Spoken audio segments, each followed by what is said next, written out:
The Battle of the Eagle and Lion. Has it truly been 5 years since then? Can you recall whether it was before or after I joined your class, Professor? I'm glad you have not forgotten. It was shortly after I joined your class. I remember it like it was yesterday.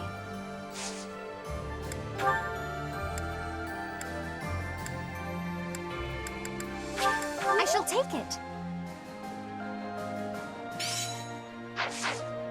No.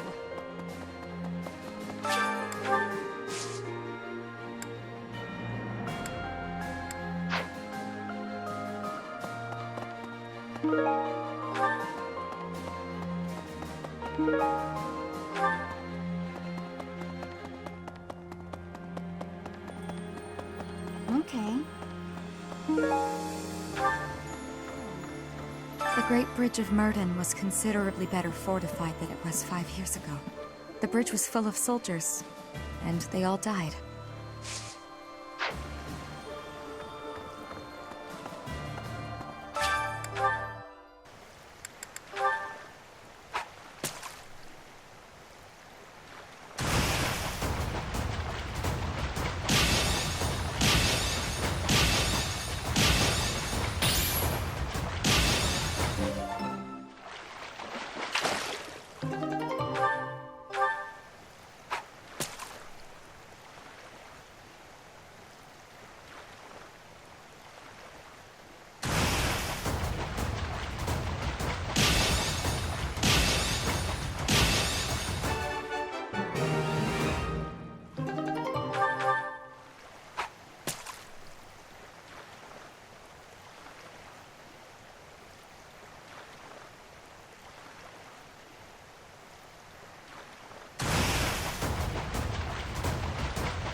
I gotta say, it's tough to keep the fighting spirit alive when you recognize your enemies on the battlefield.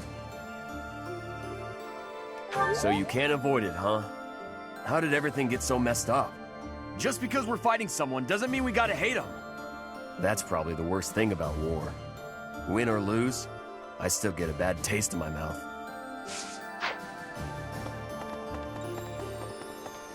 No. Hey! I can hardly believe we're crossing the borders of the Empire to battle their army. I never thought I'd see the day. You'd never guess from the calm looks on everyone's faces, though. I mean, we're probably all gonna die, let's be honest. His Highness, Lord Rodrigue, you? There's really something wrong with a lot of you, I swear.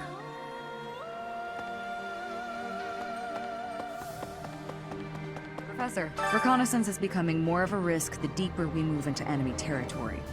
If I don't come back, assume I'm dead.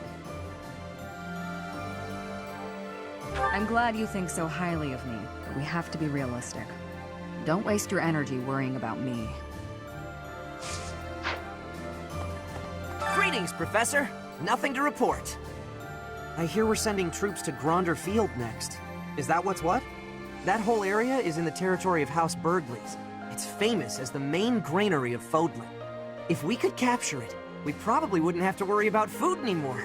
Bread for all. Hello there.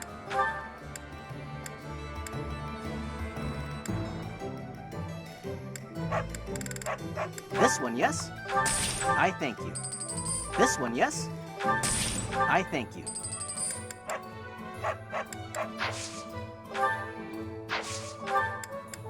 This one, yes? This one, yes? I think this one, yes? I think this one, yes? This one, yes? I thank you. This one, yes? This one, yes? I thank you. Return soon, please. Hello there. Return soon, please. Hey, welcome. You have a good eye. A pleasure. You have a good eye. A pleasure. Come again.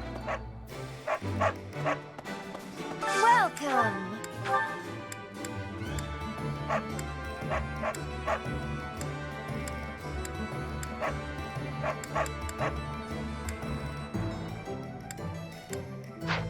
Come back soon!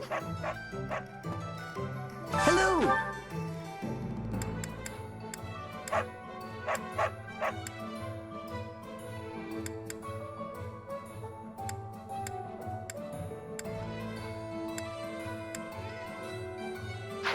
Tell your friends.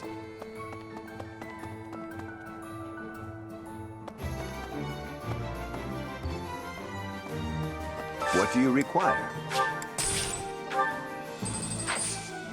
Farewell. Right. Hey there. Is this it? There you go.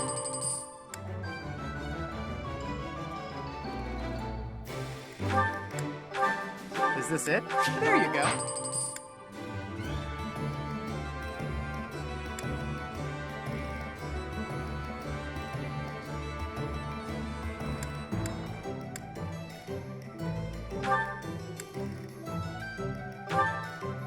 Is this it? There you go.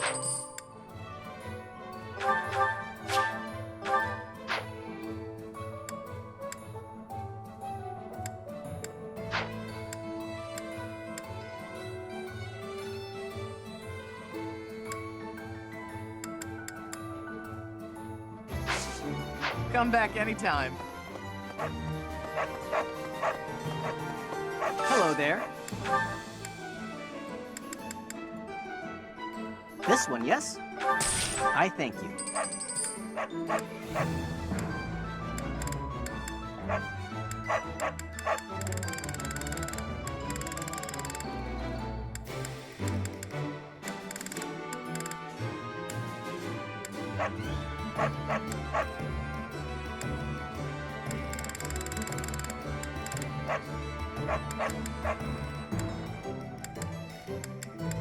This one, yes? I thank you. This one, yes? I thank you. Return soon, please. Yeah. You know, war really is terrible. People die, food becomes scarce. Weapons and rations start selling like hotcakes. Nobles start begging for loans. Oh, I didn't mean for that to sound so cold, really. Anyway, where are we off to this time? I hope it's the Alliance. Hey there. Is this it? There you go.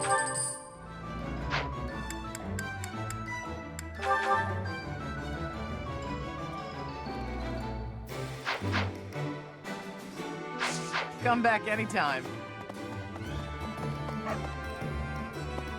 Hello there. This one, yes? I thank you. Return soon, please. Hey there.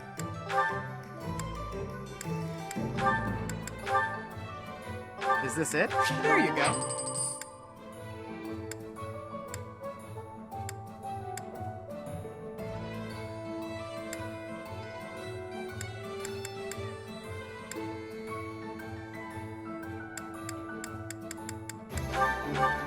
Is this it? There you go.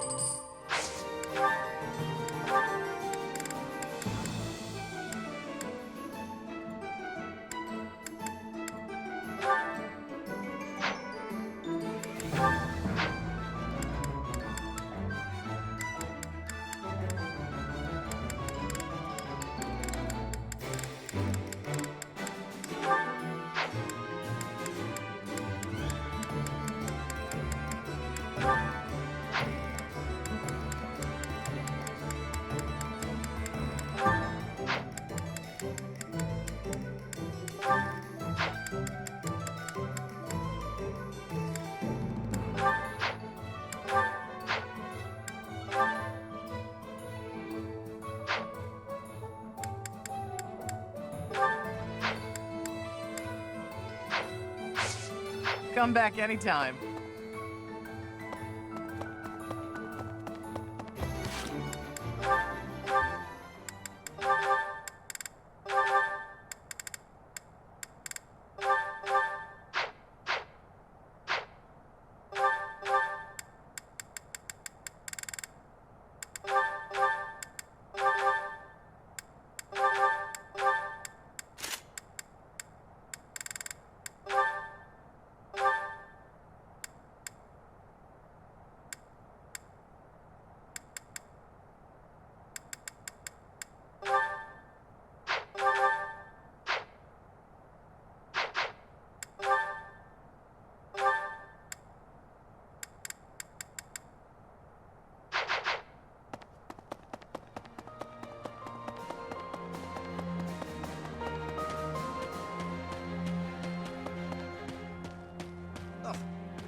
so, Claude and my father have made peace. That is to be expected. They both prioritize their own interests above all else. So long as those interests are in alignment, they will continue to cooperate. And based on that reasoning, one might infer that the Alliance should be also willing to work with the Kingdom's military. I highly doubt Claude would refuse to assist us if we were to ask.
Say we do manage to take down Edelgard here. What do you think His Highness will do next? As long as there's a plan, I won't complain. I just, want to know there is a plan. Well, if even you can't say, I guess it's not surprising the rest of us don't know either. I suppose we should focus on the battle right in front of us, instead of what happens later.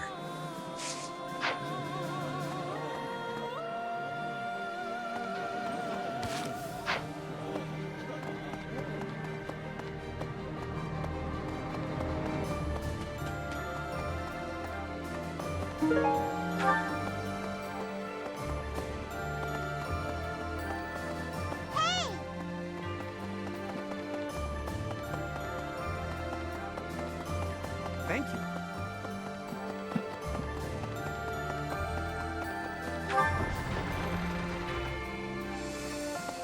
Okay. After we cross the Great Bridge of Murden, we'll be in my father's territory. We actually crossed it 5 years ago for the Battle of the Eagle and Lion. Remember? Oh, this is terrifying. What am I gonna do? I gotta get a grip. Oh, no. You should pray we don't run into him at all. The front lines cover a long stretch of land, you know?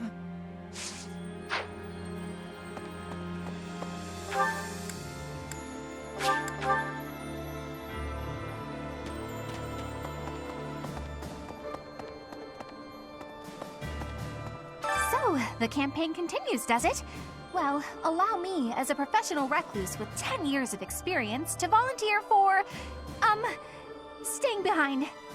Oh, who am I kidding? The fighting won't stop until we've defeated Edelgard, will it? Or until we lose, I guess. But there's not much use in thinking about that.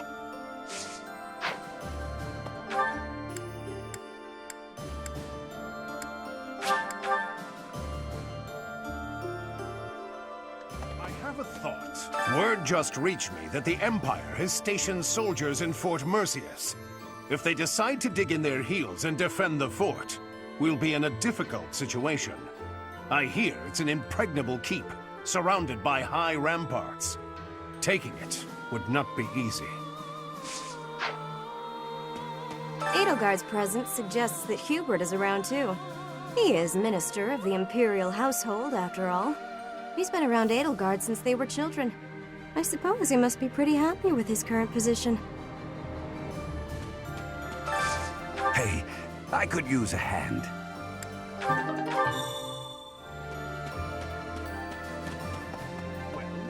When undertaking research, the usual method is to form a hypothesis, then test it with experiments. Those experiments reveal facts and falsehoods, yet sometimes they also unveil an exception. You seem to be that exception when it comes to my crest research. Worry not, Professor. Exceptions are what make my work interesting. Why don't the rules apply to you? I will find out eventually. I feel it is my destiny as a crest scholar.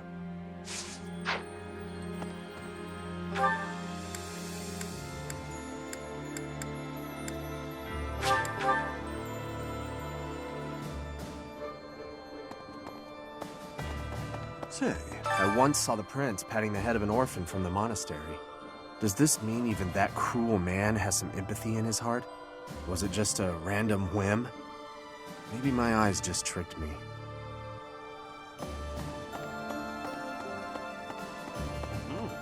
We captured the Great Bridge of Murden, but the fight has only just begun. Enbar, the Imperial capital, lies far to the south beyond Grandeur Field. And waiting for us on the way there is the entire Imperial army, with twice as many troops as us. We had better brace ourselves.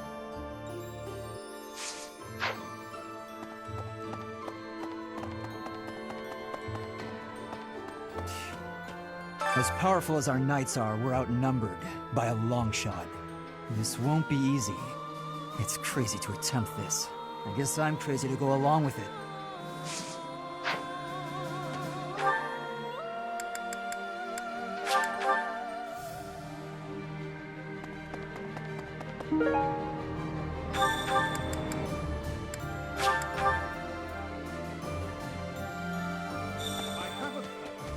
Thanks. I'm glad I asked you.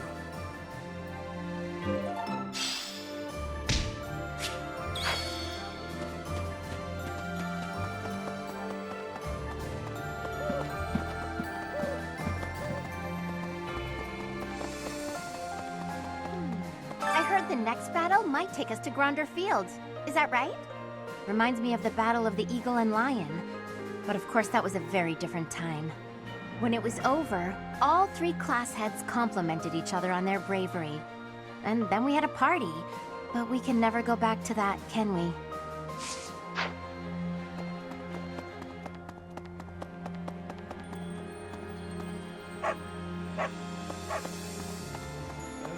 I seem to lack the skills required to grieve for the dead. If someone has passed, even someone dear to me, I could stand about and wail or get on with my life. While I'm at it, that whole idea that we must speak well of the dead, I don't understand that either. If I didn't like them when they were alive, then why pretend to do so when they are no longer here?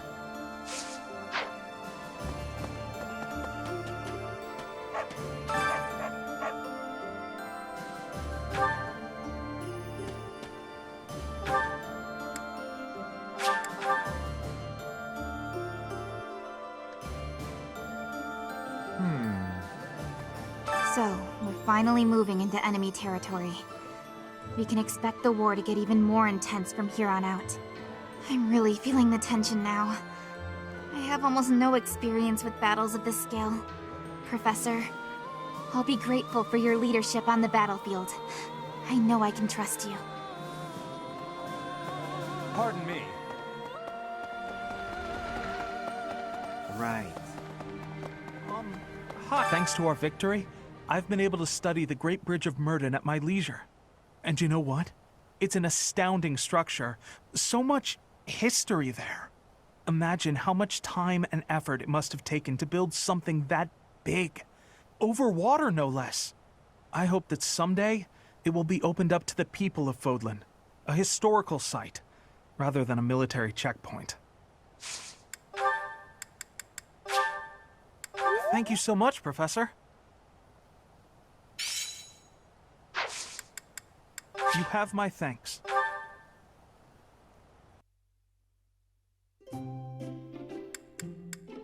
Thank you for inviting me. You have my thanks.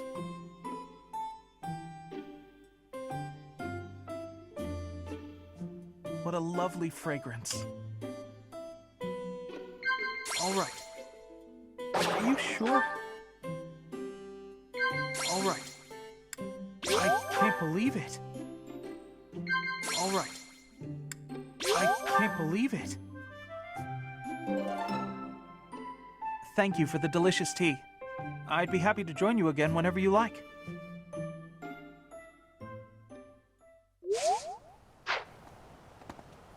Hey, you.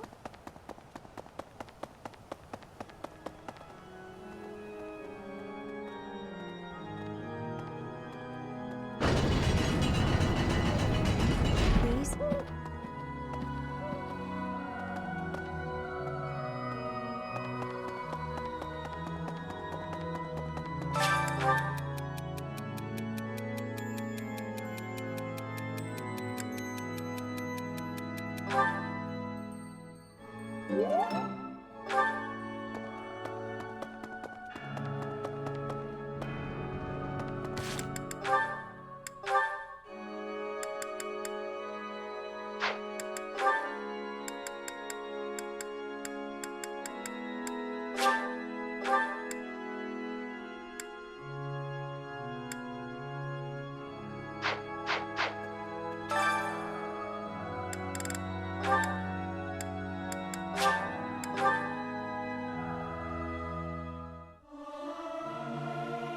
Singing in tune with others proved quite difficult. It is so much fun to sing with others.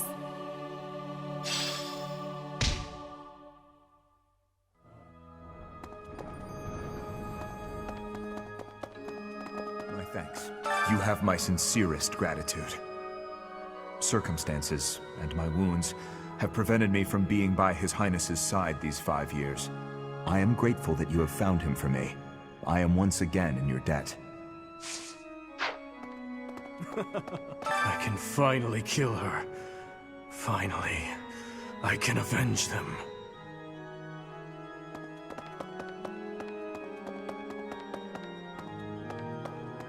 Need something?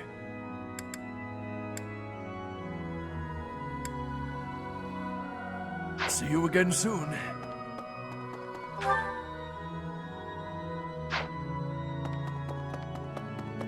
My thanks.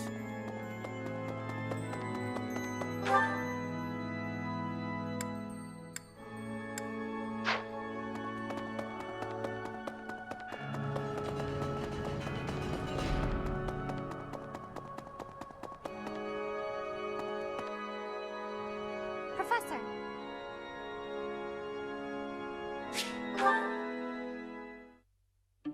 It has been a while since we last spoke, Professor. Spare me a moment again, will you not? You recall how you helped me and allowed me to join your class, yes? I have learned a great many things since then. Indeed, I have truly grown so much. This personal growth is due in large part to you. And I wish to express my gratitude, sincerely. Excuse me? Are you implying that I am still naive? I will have you know that I have made many friends and am constantly learning new things. Why, when I go to the market, alone, I even haggle. You must be familiar with the delicate art of haggling, in which one negotiates a lower asking price for an item. That is the type of knowledge common only to those as mature as myself. Who? Me? Have you not asked this once before? It is a bit rude to ask repeatedly, you know. Is that so? Well, it seems we have something in common, since I do not know your age either. Come now, there is nothing to be gained from focusing so heavily on age. Touching on a previous discussion, I think I have learned more about you. I mentioned how you possess an air of mystery. I compared you to any old sea, but I have come to realize you are more like a particular sea, one I have seen before. When I was quite small, my mother would take me out to play in the sea. She was an excellent fisher, my mother. I grew to love fish deeply because of her. Well, you see, fish are... Oh, wait. I was talking about the sea, was I not? Anyhow, I sense that, like the sea, your depths are seemingly impenetrable. Yet, despite your unknowable depths, there is something familiar about you. It's as if we have met somewhere, long, long ago. No, I do not think so. It is all quite strange, really. Still, I do not think you could be a complete stranger either. Both your hair and eyes are unmistakably... Oh, apologies. Just muttering to myself. It is nothing. Mutterings aside, I mean to say that you do not feel like a stranger to me. For whatever reason, I feel deeply connected to you. And for this, I am glad.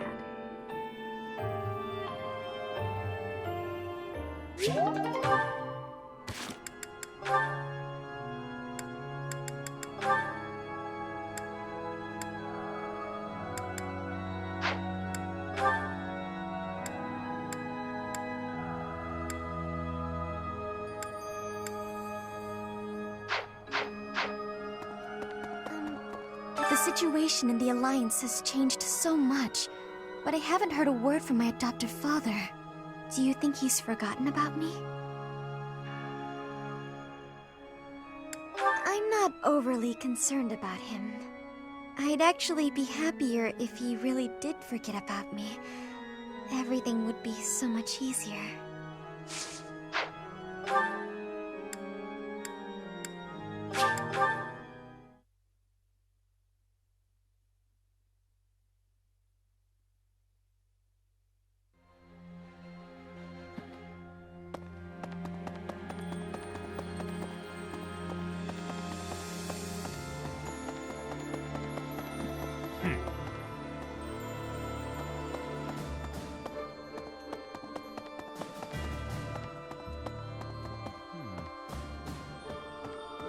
Each time we press forward, our search for Rhea broadens to a wider area. I certainly hope we will find at least some clue. But I do suspect I already know where she is. If I'm right, and she is in the Imperial capital, then we cannot save her until we topple the Empire.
Nobles who are changing allegiance again and again. I do not have understanding for that. How can you trust if treason comes with ease? How can you be calling yourself a noble? I do not have understanding of the reasoning. Surviving is more difficult without trust. There must be some other goal. I hear the next battle could be a big one. Is that true? I miss the old days when if someone got hurt, we'd rush them to the infirmary and make them well. But on the battlefield, there's not enough time to help. People die. Professor, don't be one of those. The thought of fighting people who were once our friends, it makes my heart heavy. If it was gonna come to this, maybe I should have avoided making friends with people from the Empire and the Alliance to begin with. I just don't know, Professor. I'm having a hard time with it. It did often seem strange to me at the Academy that we were studying with all these people from all over the world. But I feel like I've finally started to understand the real reason behind it. The more you get to know people from other places, the harder you'll try to avoid fighting wars with them.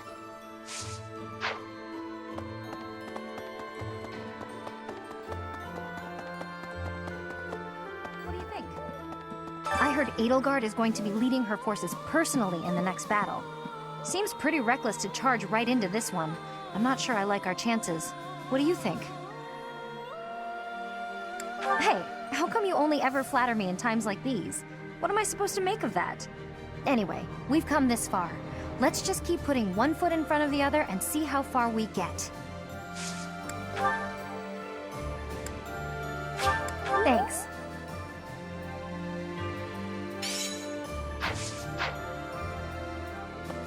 Catherine will surely be able to convince Count Karen.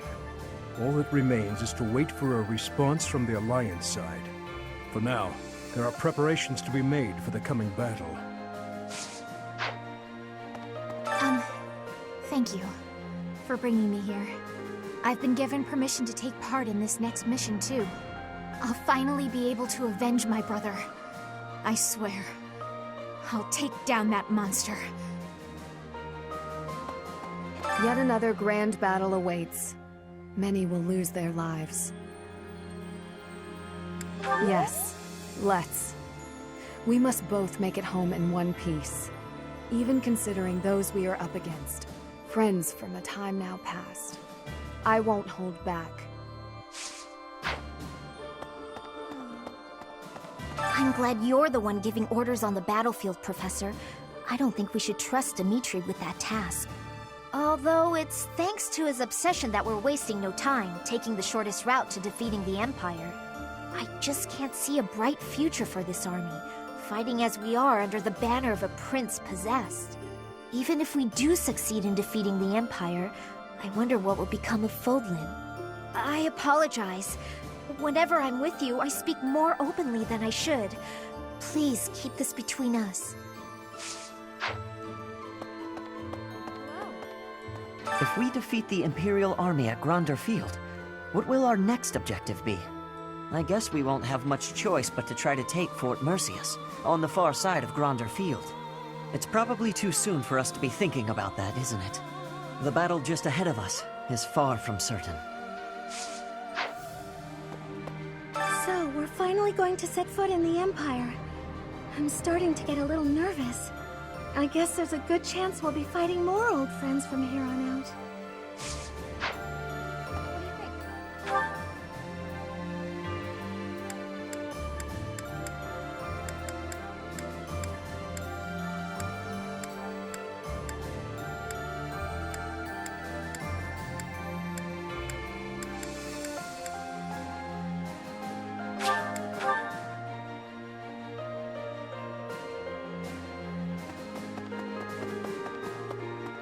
Let's see.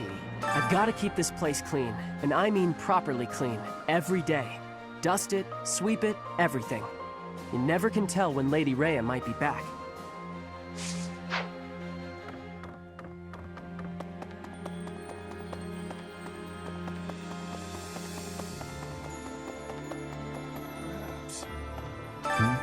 Oh, it's you, Professor. Sorry, I was a little lost in thought there, about all that has happened and all that is to come. I'm sure the battles ahead will not be easy, but please take good care of His Highness.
Ah, I can eat so much of this stuff. My stomach's growling just thinking about it. Yummy! Who made this? I'll have to give my compliments to the chef.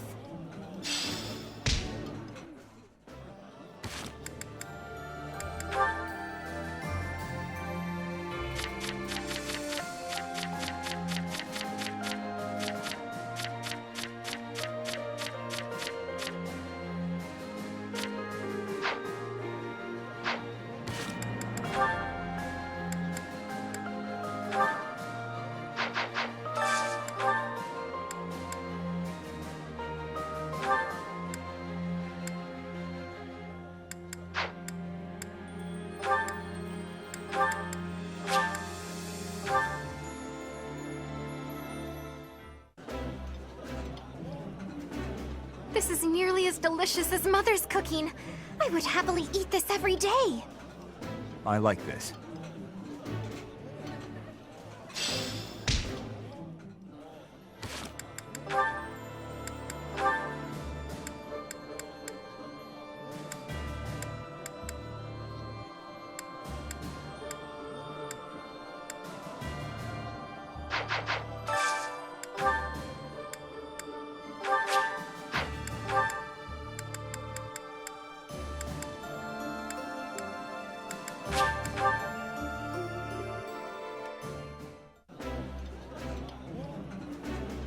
That looks appetizing.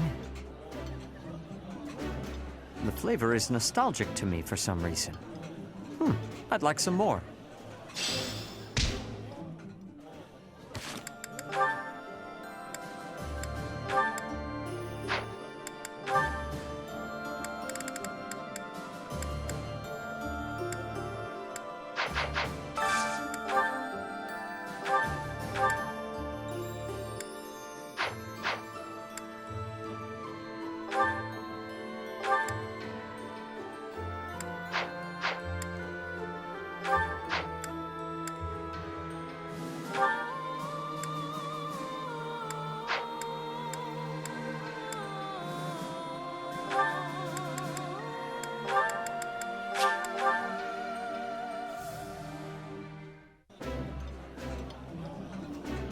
This looks delicious.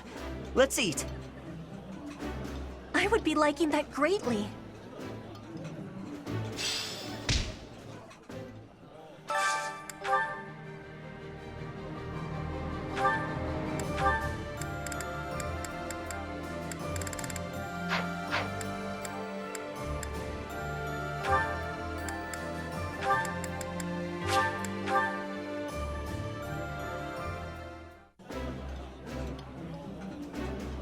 Yeah, you just get it, Professor. This is my favorite. I did not expect much from the dining hall, but this does not disappoint.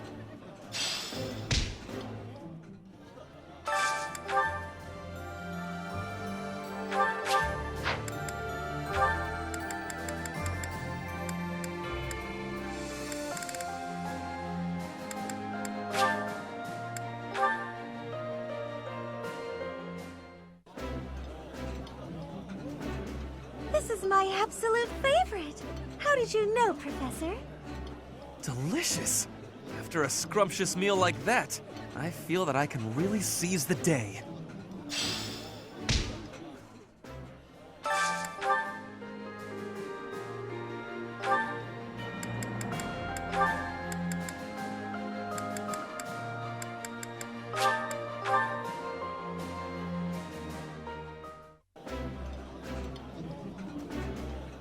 This is my favorite. I am rather happy you went out of your way to pick it, Professor. Eating delicious food really takes my worries away.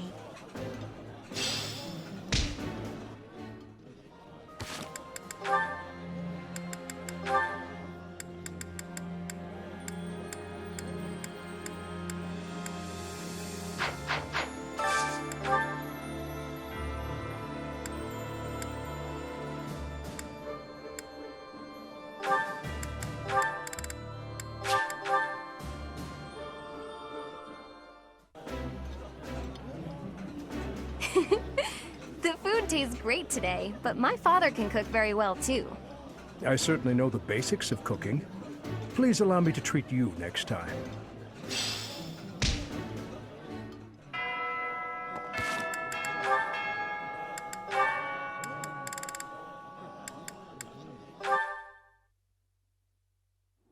May I help you, Sedith? Finally noticed me, I see. Good to see that you are so dedicated to your training. Do you have need of my sword? No, this is not a military matter. I would like to discuss the distance you seem to be keeping from the others. Distance? I don't follow. I have noticed that you like to keep others at arm's length, and in most cases, quite a bit further. Keeping a close eye on me. They don't share my values, that's all. Is that why you train alone? Because your friends do not share your values? You seem displeased. I suppose you're going to tell me, to defeat your enemies, you must have dependable allies. That's not exactly how I would phrase it, but having good relationships with your allies is essential in combat. I am sure you realize that it is easier to bond with people when you interact with them more. There are limits to what one person can do alone. Great things cannot be achieved without allies. You sound like my father. You're saying it's in my own interest to make friends? To put it simply, yes. As much as you possibly can.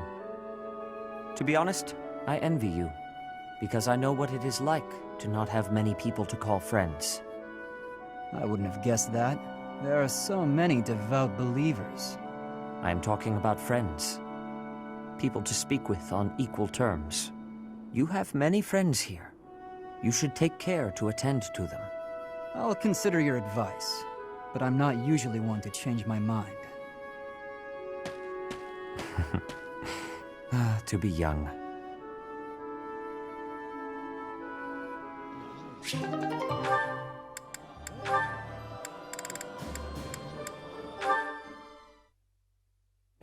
I just wanted to say that I've been watching, and I'm really impressed by how hard you work. Very dedicated for someone so young. Oh, thank you. I really admire your everything. But, you know, everybody needs to relax now and then. I was wondering if maybe you and me could... I'm quite busy. I should get going. Bye. That was difficult to watch. Lawrence, ever since you started hanging around, I've had no luck.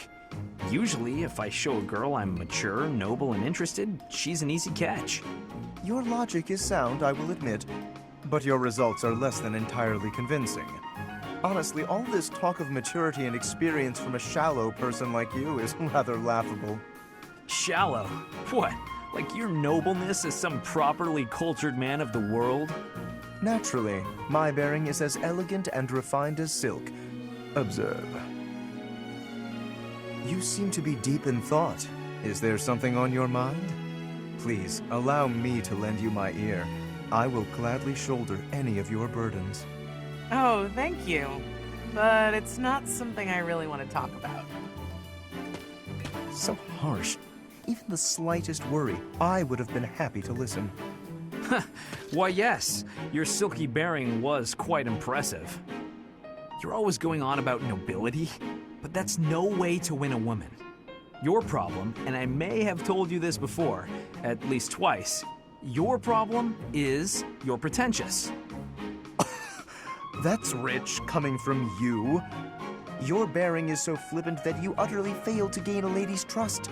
How can you not see that? All I'm failing to see is you getting a girl's attention.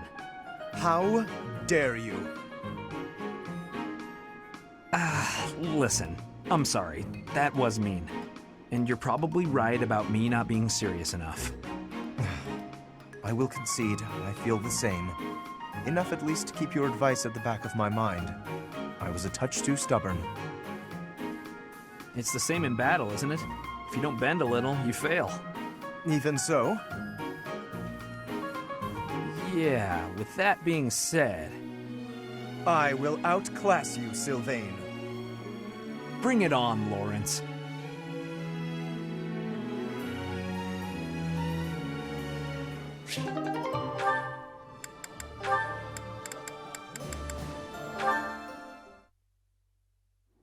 You know, stepping in to prevent extortion, that was quite brave of you. What? Oh, you're talking about that time in town. I wouldn't say I did anything brave, really. I just asked what was going on. No need to be humble. Helping the weak is precisely what a virtuous noble does. I don't think what I did is quite the same thing. What do you mean by that? The point I was trying to make is that some things in this world can't be bought or sold with money. I think I let myself get a little too worked up, though. It's just, when I saw it happening, it reminded me of my own past. Your past? You were originally a daughter of House Bartels, a minor noble family, I heard. You abandoned your title, and now you live as a commoner. Is there more to the story? Pray tell. Life was becoming difficult for us, so my mother and I fled from House Bartels. We found refuge in a small church in Fargus and lived there for a few years. A man appeared one day and said that he wanted to adopt me. It was obvious that he only cared about my bloodline and crest. The priest refused to let me go, but the man used his money to overwhelm the church. In the end, I had no choice but to leave with him. That soldier we saw? I guess he just reminded me of my adoptive father. The man who exploited you so that he could join the nobility. Yes, I understand. But I must confess, that part of the story confuses me. There is nothing to gain from having a noble title. What's so funny? I never thought I'd hear you question the value of nobility, Ferdinand. Oh, well, that is not quite what I meant. Using someone else to obtain high status, with no effort and no accomplishment? Certainly you can obtain a title like that, but it hardly makes you a noble. I completely agree. By the same token, although you are legally a commoner, in your heart, you are a proud and virtuous noble. That is what I think, at any rate.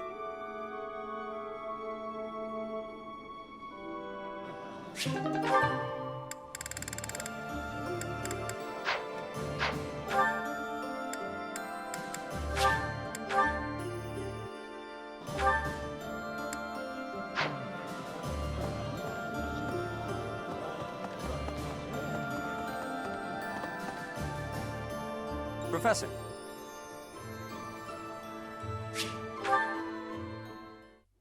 Professor, a moment.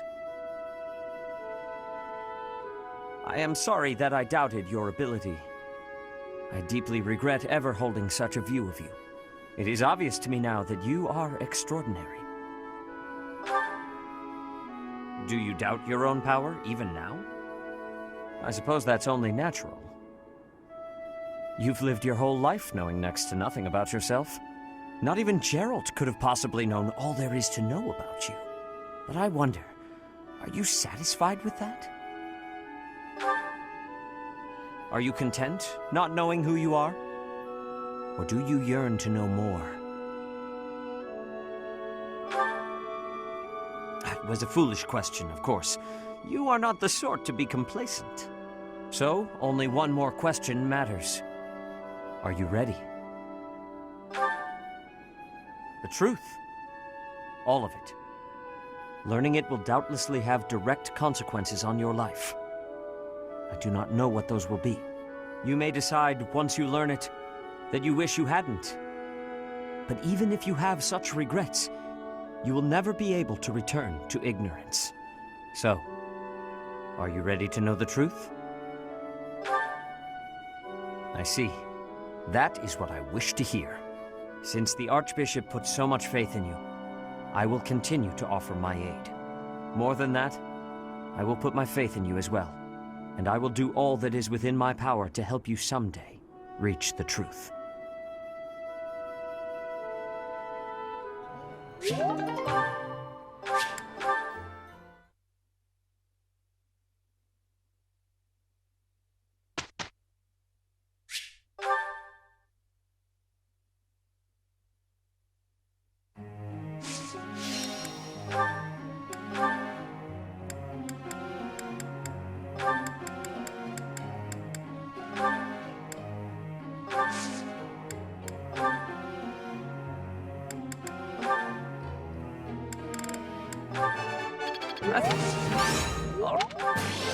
What?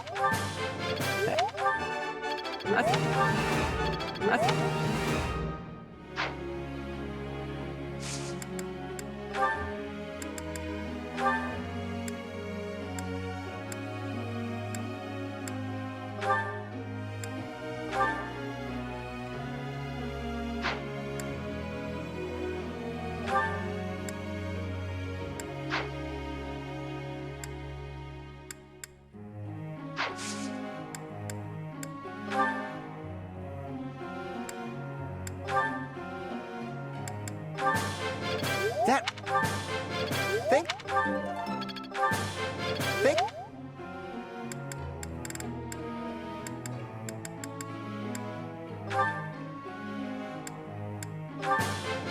This...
I have a question for you, Professor.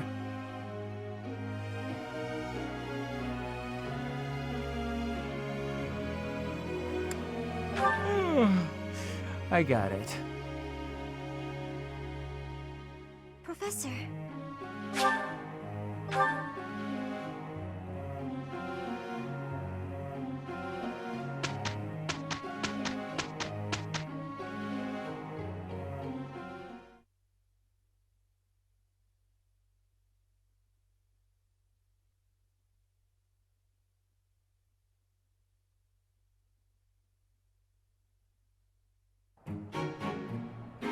I'm ready to do this thing.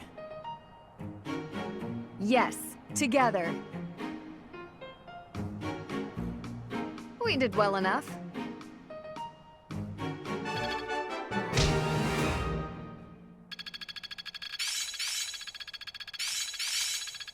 Still a long way to go.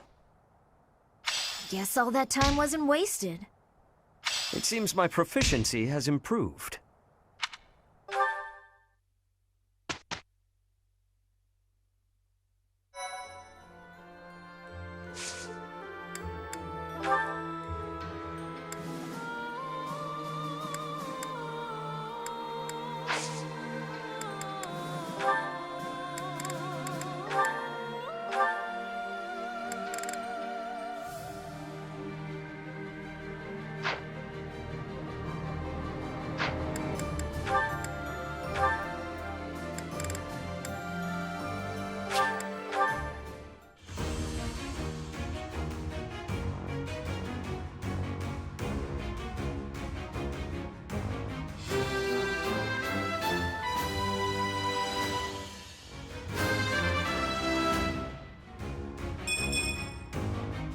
Okay.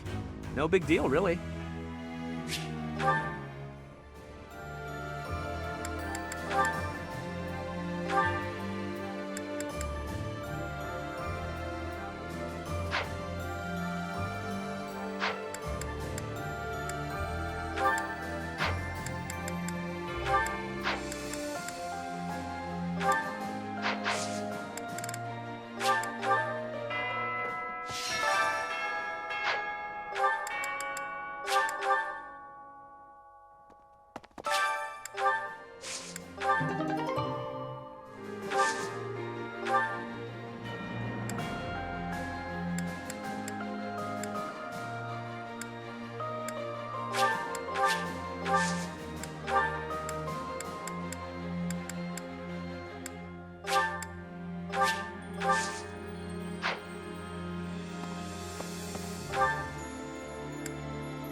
This is delicious! My absolute favorite! I appreciate any good meal, but nothing beats enjoying my favorite food.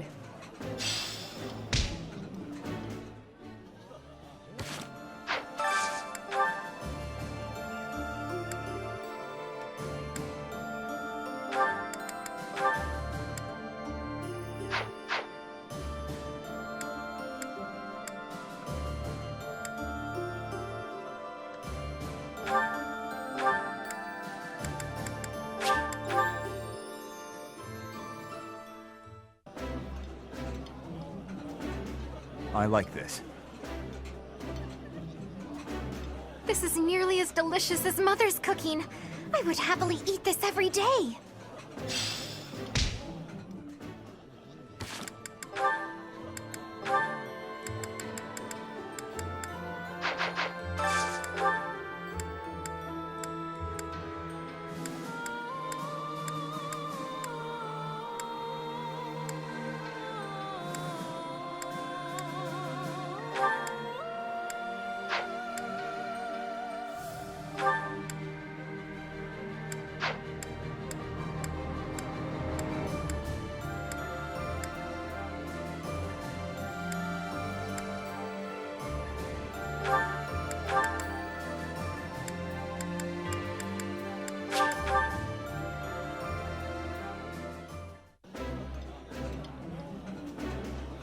That looks appetizing.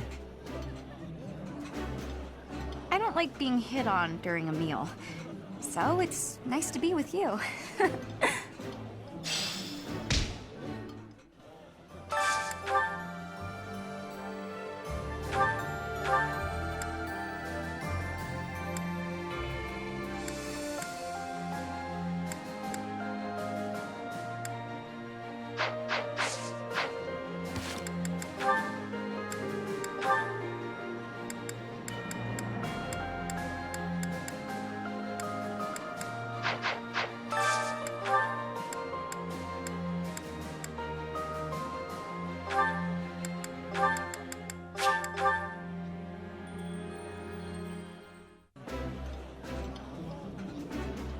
This looks delicious. Let's eat. I would be liking that greatly.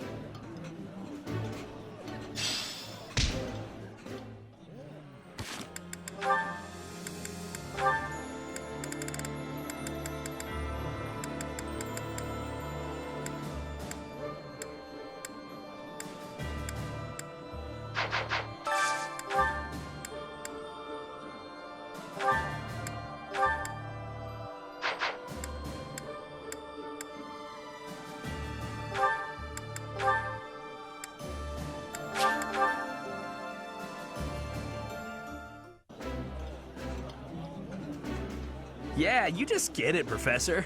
This is my favorite. I like this dish. It was my father's favorite.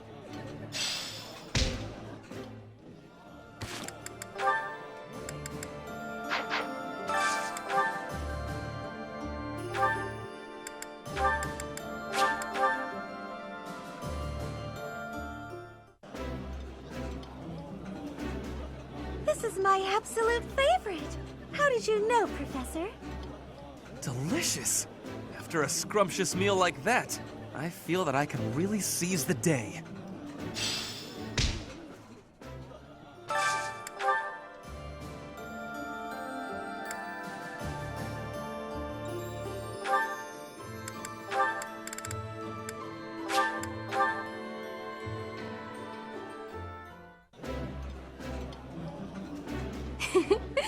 The food tastes great today, but my father can cook very well too. I certainly know the basics of cooking. Please allow me to treat you next time.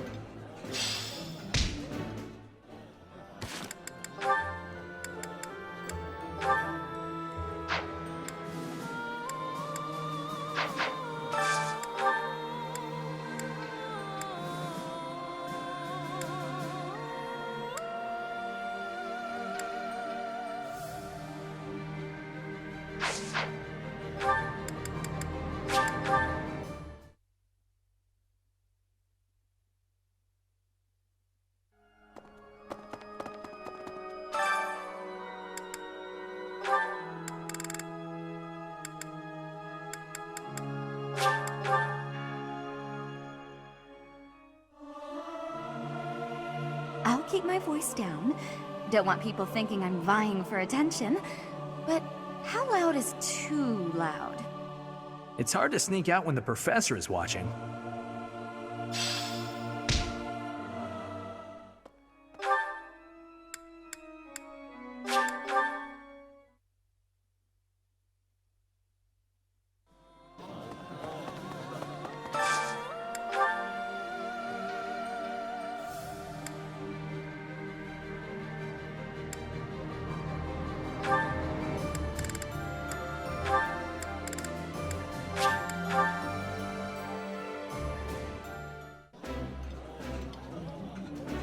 The flavor is nostalgic to me for some reason.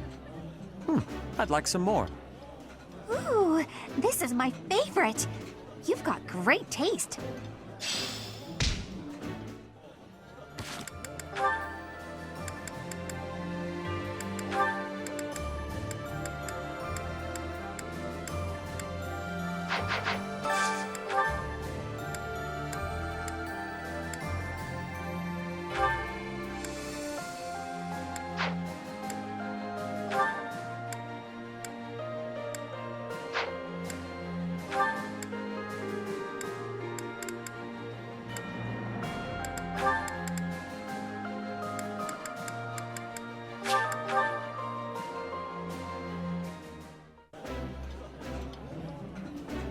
You're eating too slow, Professor. You just gotta stick all of it in your mouth.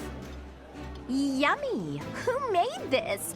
I'll have to give my compliments to the chef.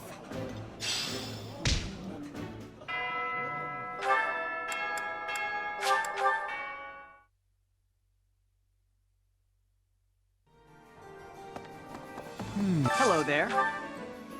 Return soon, please. Hello there. This one, yes? I thank you. This one, yes? I thank you. This one, yes? I thank you. This one, yes? I thank you. Return soon, please. Hey, welcome. You have a good eye. A pleasure. You have a good eye. A pleasure. Come again.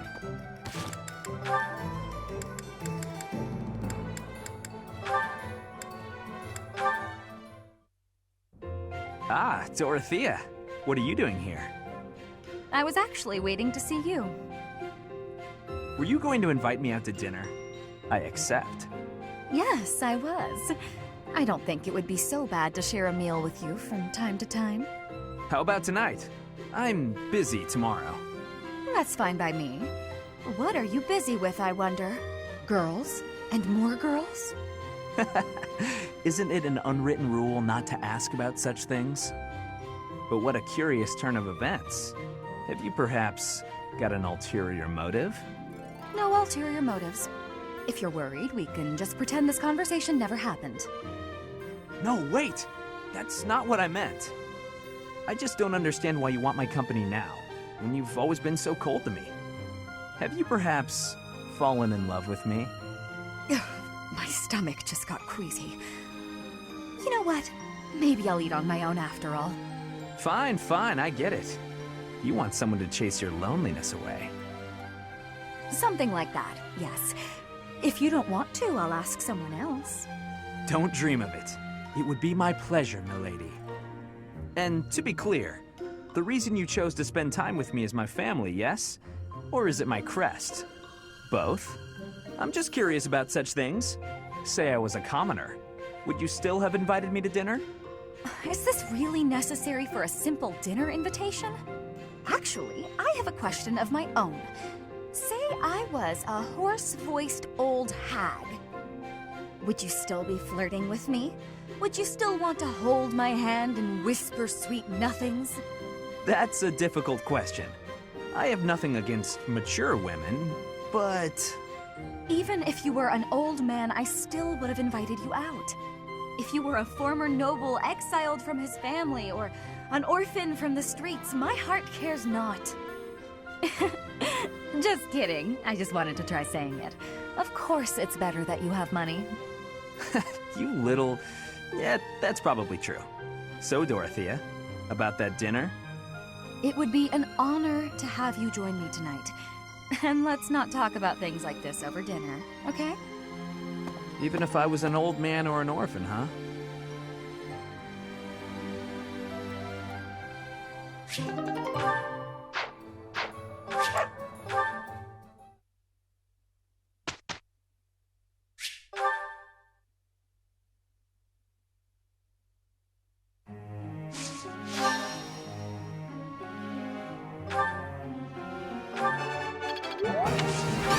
No.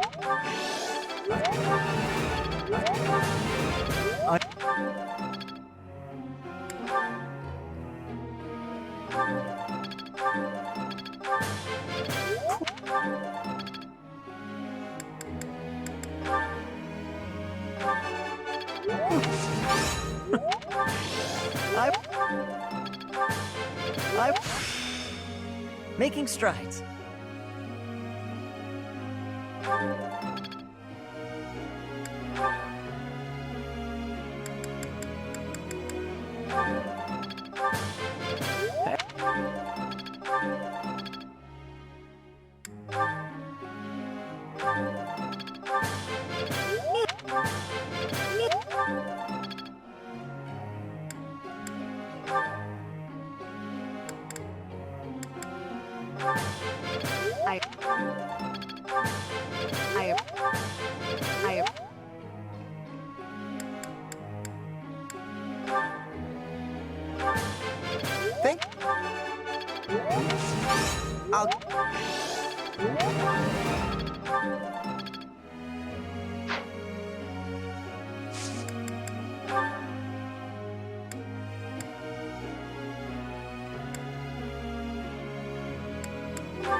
Professor.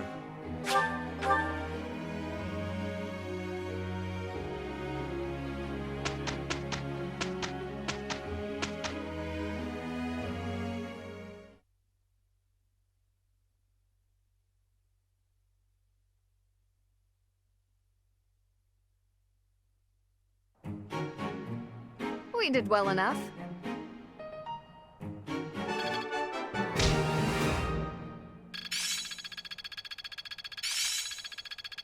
I still need to improve. Could be useful.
Eating? In the dining hall.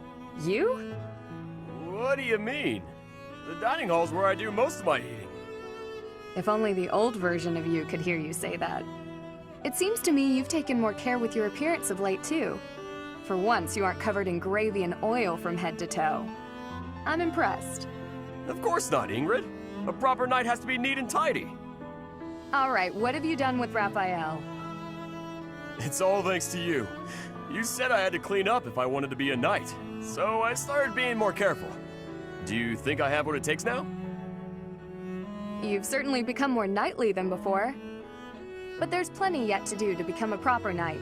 It's not as simple as eating where you're meant to and not being covered in gravy. Maybe I'd have a better chance if I just married you. What does that have to do with anything? You're real cultured, that's all. You already taught me to be neat and tidy. I figured you could teach me a lot more about being a proper knight if I always had you around. That would be quite the undertaking for me. Listen, Raphael, that's sweet of you.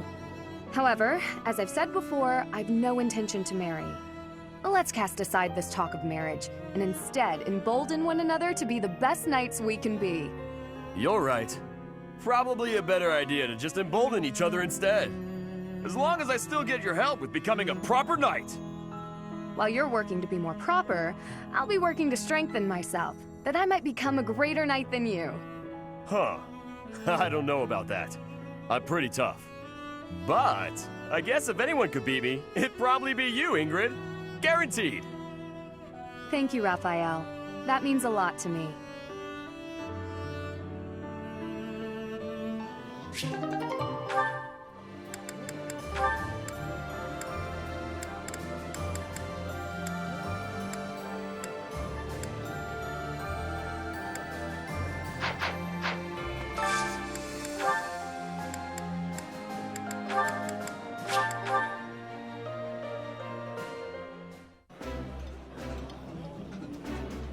The flavor is nostalgic to me for some reason. I'd like some more. I appreciate any good meal, but nothing beats enjoying my favorite food.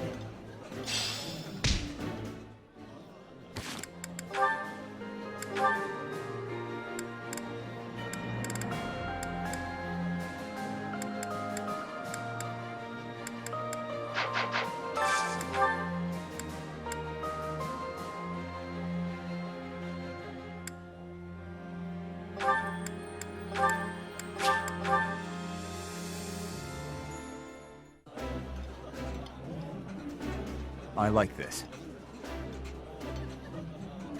This is nearly as delicious as Mother's cooking. I would happily eat this every day.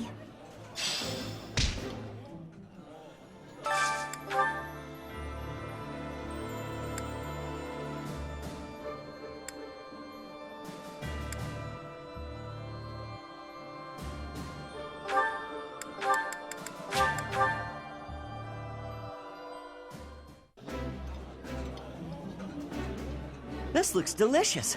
Let's eat. I would be liking that greatly.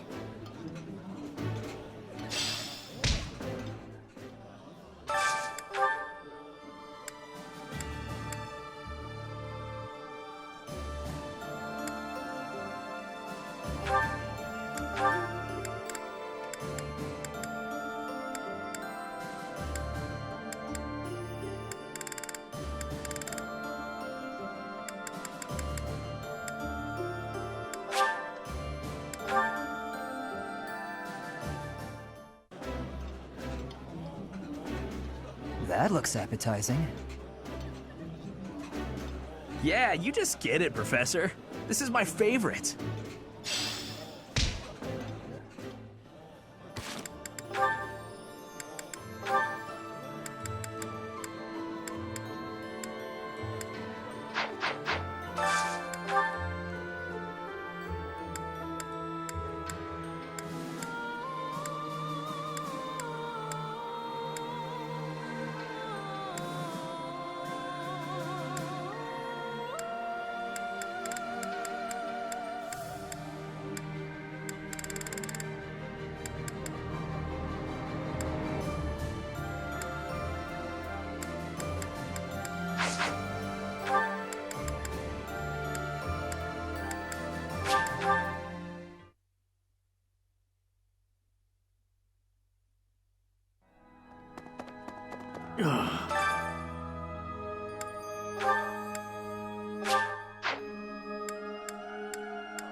Professor, let me sing for you.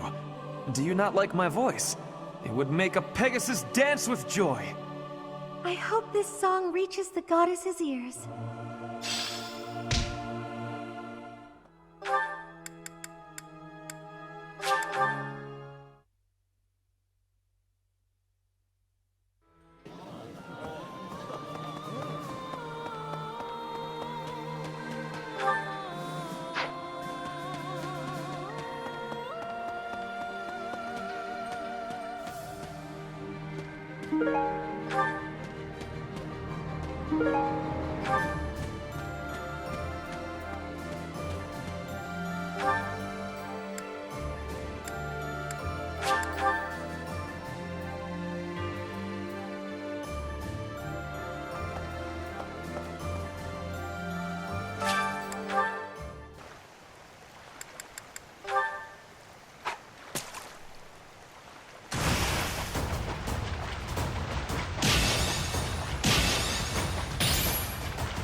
I know.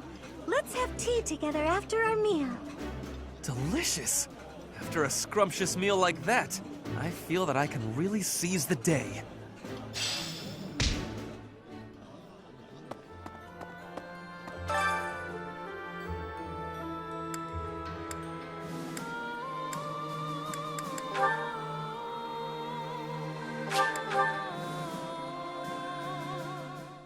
I love to cook.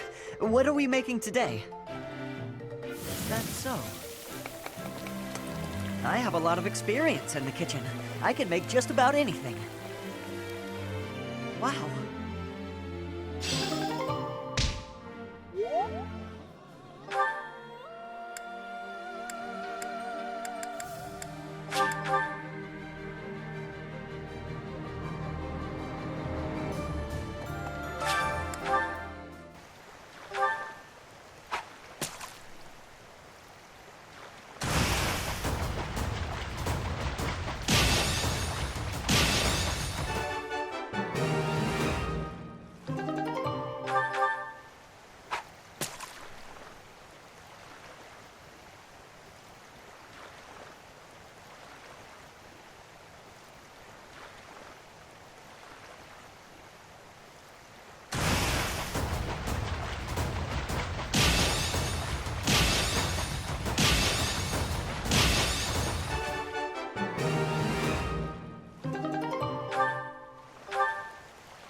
Hello there. Return soon, please. Hey, welcome. Come again. Hello!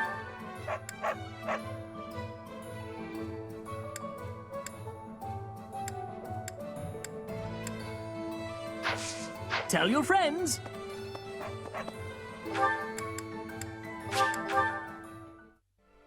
What about... I suppose...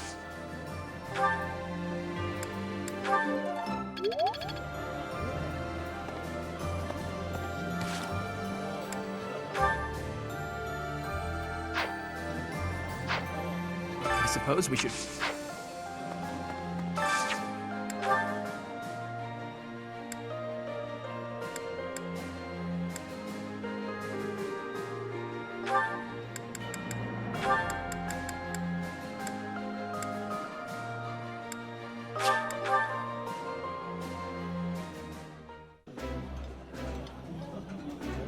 Ooh, I love this stuff. Did you know that? Yummy! Who made this? I'll have to give my compliments to the chef.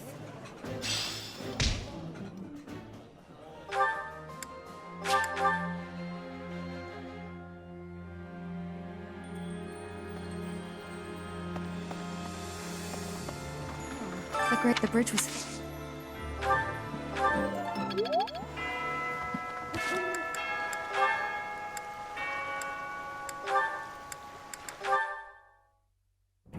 Chop the vegetables into bite-sized pieces. After that, skim the top layer off the pan. Be mindful of the heat. Certainly, Chef Dedue. There is no need to call me that. Are you displeased? No, not in the slightest. I just got momentarily sleepy. It happens to me from time to time. Let me see. First, chop the vegetables. Coming right up, Chef. Dedue? Good.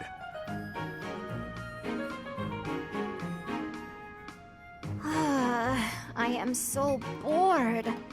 Day in and day out, it is nothing but dicing vegetables and waiting for water to boil. I want to feel like I am actually cooking. It is not as though I do not know the basics. He could at least let me hold the spatula sometime. Next, we peel the vegetables. Chef Dedue, I was hoping to speak with you regarding something that has been on my mind. Speak? Surely you have noticed my skill while wielding pans and knives. Therefore, I think it is time you taught me how to cook. Beyond all this water boiling and vegetable chopping business. Impossible. But why? All must be done in the proper sequence. And the first step here, whether you like it or not, is to learn to use the tools perfectly. Come now! You have seen how I use a ladle. You know I'm good for it. He has left me no option but to take matters into my own hands. Stubborn you may be, Chef Dedue, but I will show you the true meaning of delicious.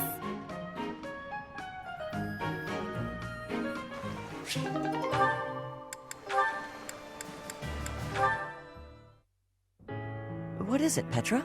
Something catch your eye? Yes. The architecture of this cathedral is very grand. Fodlan craftsmanship always makes me astounded. I have been hearing that all of its adornments have meaning, and are all honoring the goddess. I heard that too. I'm not sure of the details, though. That reminds me. I've been wondering, do you worship the goddess in Brigid? The goddess does not reside in Brigid. There are, however, many spirits there. Earth spirits, water spirits, wind spirits. Spirits dwell in all things. The ocean, for an example. The spirit of the ocean is with two faces. Its kind face is bestowing bountiful blessings, but its terrifying face is bringing disaster. I guess it's natural for the ocean to have spiritual significance to you when you're surrounded by it. Since Brigid's made up of islands, your people must have a lot of experience with boats, too. Yes, I have great skill at sailing. However, to be swimming is what I really love. Swimming in the ocean? I've never had the chance. What's it like? The ocean can feel shallow or deep, bright or dark, and it is filled with many creatures. There are always new things for discovery. On sunny days, I like to be diving under the clear surface of the ocean, and to be looking up at the sky from below.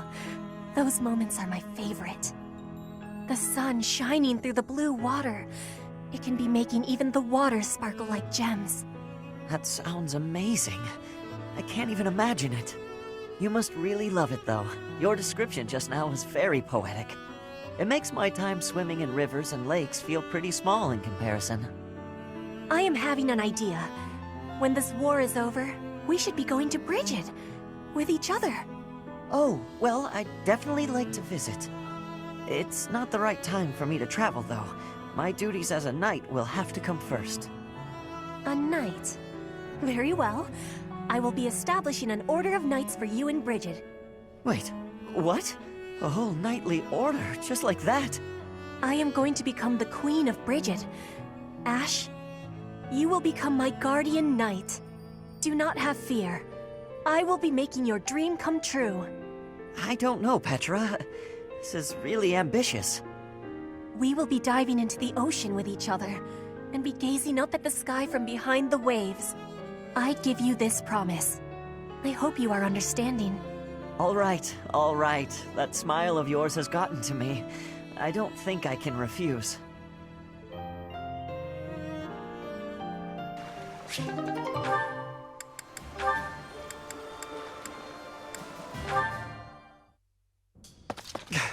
Mercedes! Finally! There you are.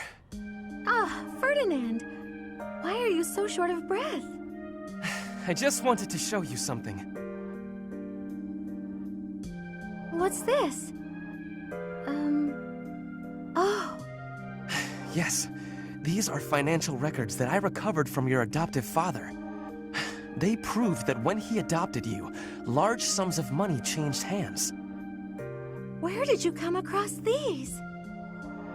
I stealthily made my way into Ferdiad and looked around his estate. It was easy. That kind of thing is no trouble for an intrepid young noble such as myself. That's amazing! I mean, amazingly irresponsible.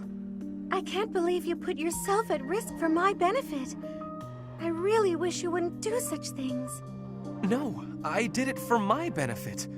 I could not help myself. With these documents, we can show everyone what a scoundrel your adoptive father really is. His noble aspirations will be crushed. The lord of the region will probably rescind his adoption contract. In other words, you will be free. Here, take them. Do with them what you will. Do you really believe these will set me free? Yes, of course. You will be free to decide your own path in life, and go wherever your heart leads you. That does sound nice, but...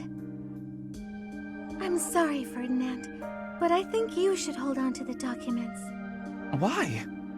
Is this not what you want?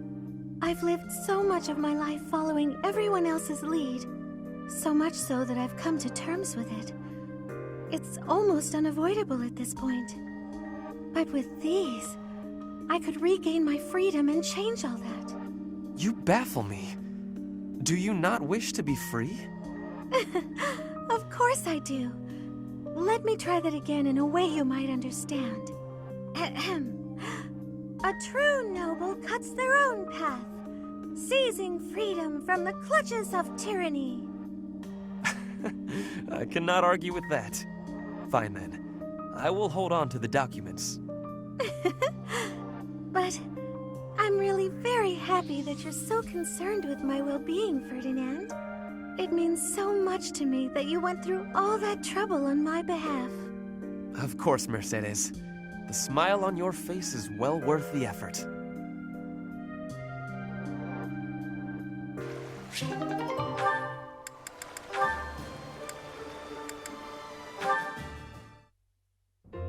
Ooh, you're keeping your room really tidy these days, Hilda.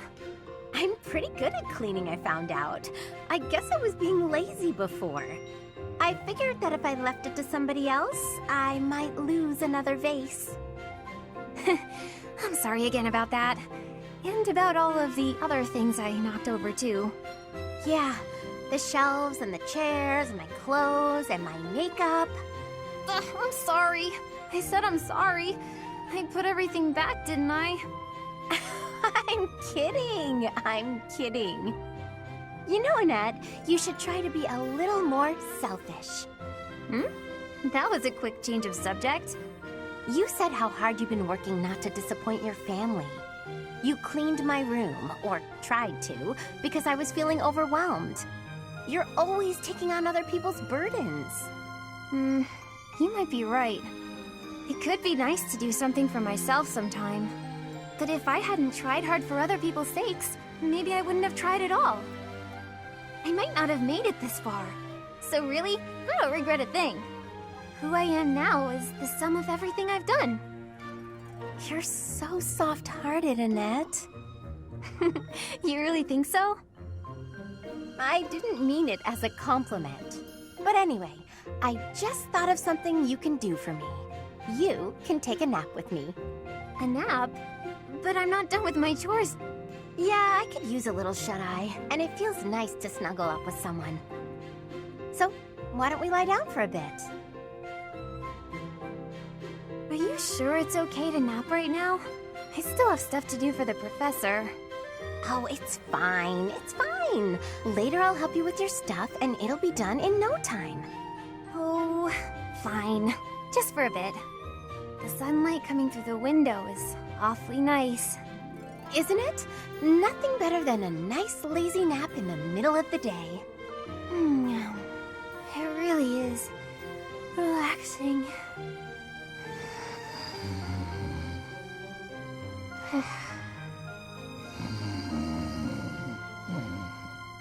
Already dozing. She must have needed this nap really bad. I'm feeling a little drowsy myself. Sleep well, Annette.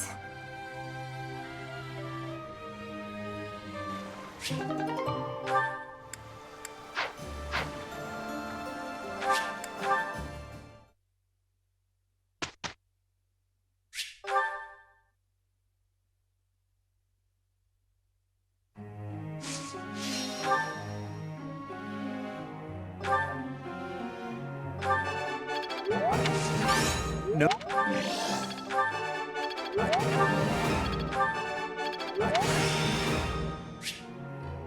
There must be more I can do.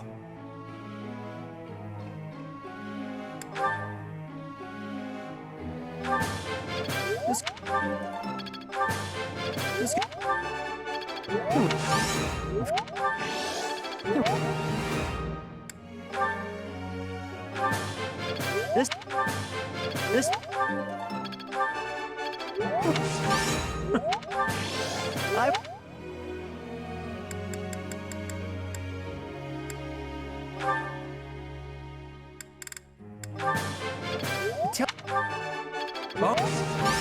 Help. It is.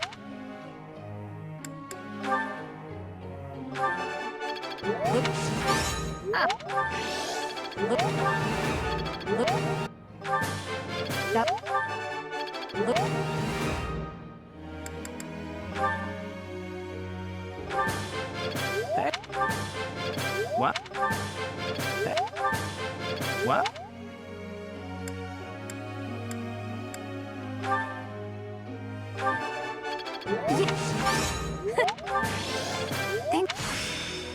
All that work was worth it.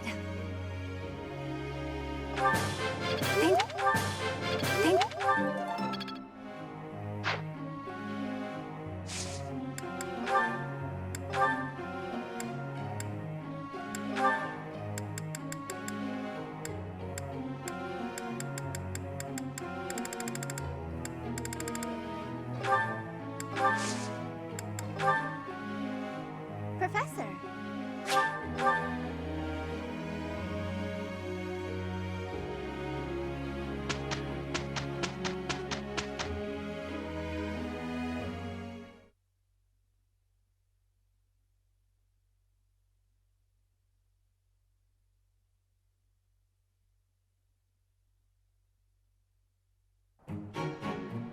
I'm confident in our chances.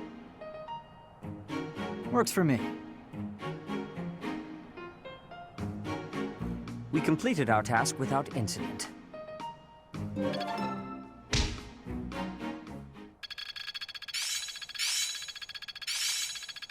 Seems simple enough. I have much expertise now. Hopefully this proves useful. Well worth the effort.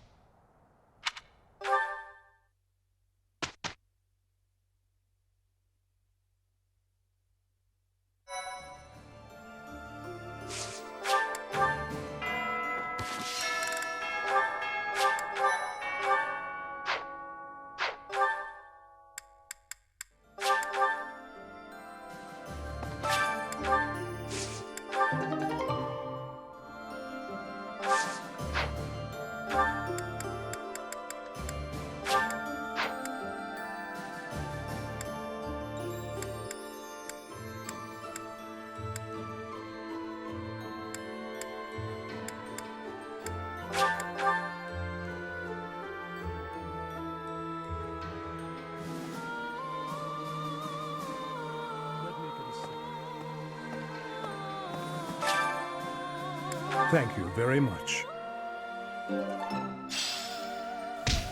Catherine has successfully convinced Count Karen. However, the knights we sent to the Alliance have yet to return.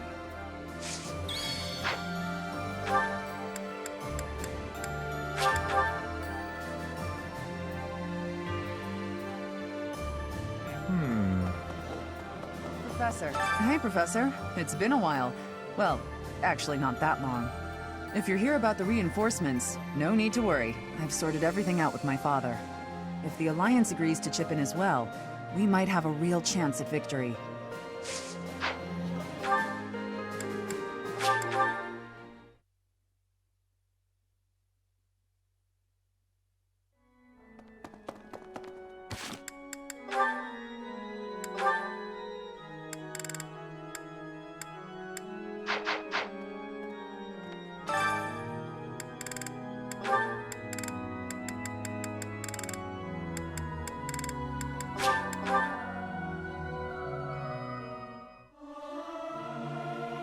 Singing in tune with others proved quite difficult. Listen to the others and harmonize. Work together.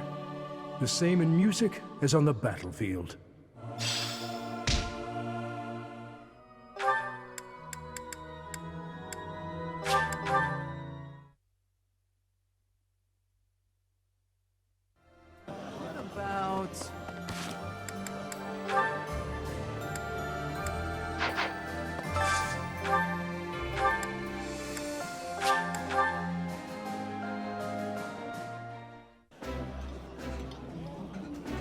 I like this. This is my favorite dish. Did someone tell you?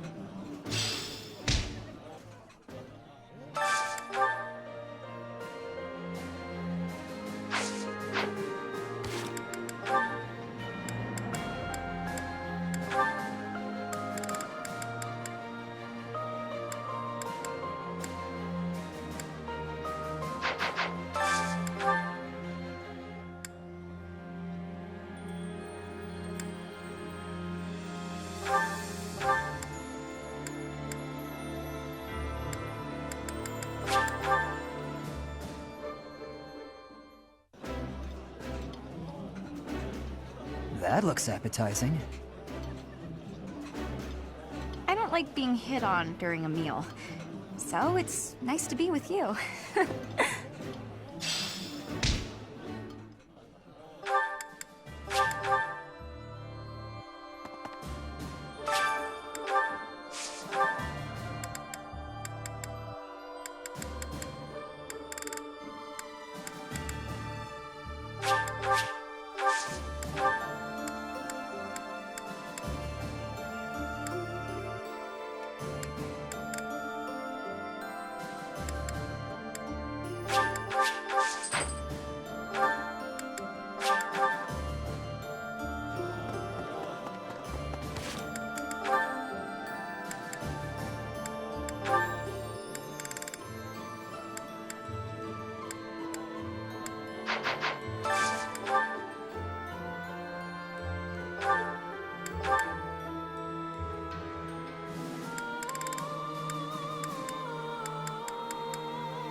Somehow, everything tastes better with company.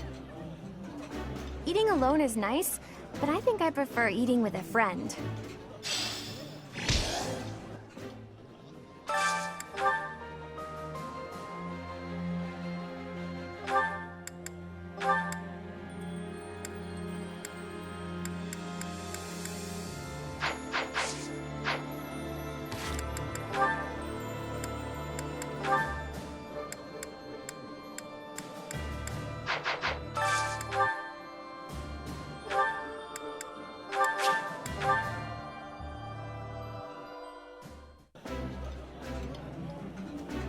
After the fighting's done, we should all go on a gourmet's journey around the world. What say you? That sounds like fun. What do you think, Professor? Up for a culinary adventure?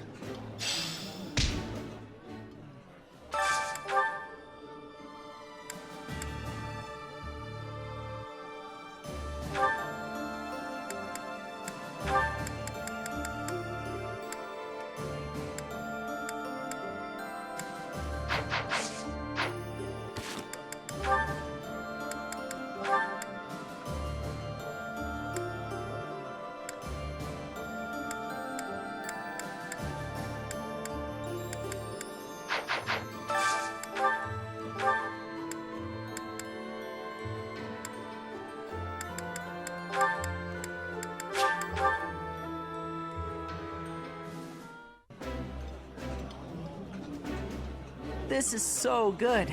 Can I have seconds? This is my absolute favorite. How did you know, Professor?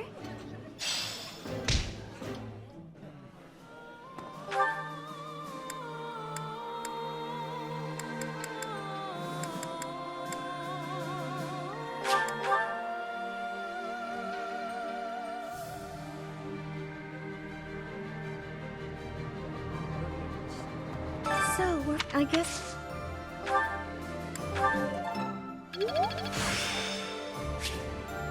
There is still more to learn.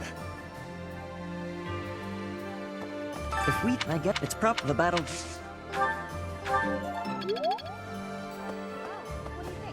Thank you very much. Anyway.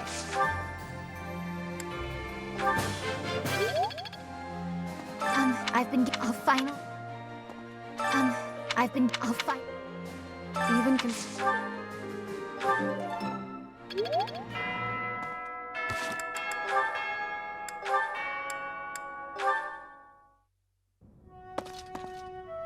Ah, hello. Dedu, yes? Finished praying? I am, yes. You have grown much since I saw you last. You're a man now. You barely know me. True. I suppose we did only meet a handful of times. As haggard as you look now, you were even worse when I last saw you in the capital. Haggard, eh? True enough. Still weighed down by the same regret, I see. I was unable to protect the king. That is the ultimate failure. One I must atone for. If you have the spare time to beg forgiveness, then pick up a lance and train. That would do nothing to atone for the dead. Your prayers are mere self-indulgence. You do not understand. No, I do not. Fargus needed you. His Highness needed you. There was no other choice but for me to leave. What would you have done if you were in my place? If His Highness had died due to your failures? If he commanded me to live, then I would live. Otherwise, I would die with him. I have nothing left to lose other than His Highness. Home, family, all but that man I have already lost. You were a knight in service to the king for decades. Not only did you excel in bravery, wisdom, and tactics, but in matters of character, you were an ideal knight, utterly above reproach. That is what His Highness has always said. I have only come this far by modeling my conduct after his stories of you. But now... Forget those words spoken by His Highness. I am no different a man than I was before. beaten down by sin, alone and weak. I am lost and irredeemable. Thank you very much.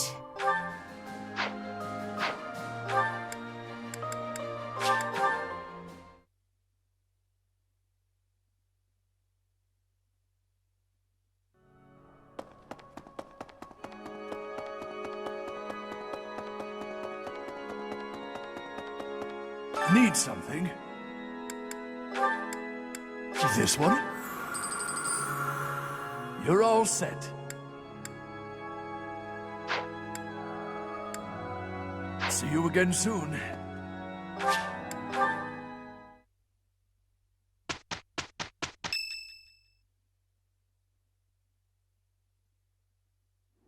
There's quite a bit of fog settling in. We won't be able to advance our troops very far in this. We won't be able to move at all until the fog lifts. No matter which path we take, we'll have to be patient and wait it out.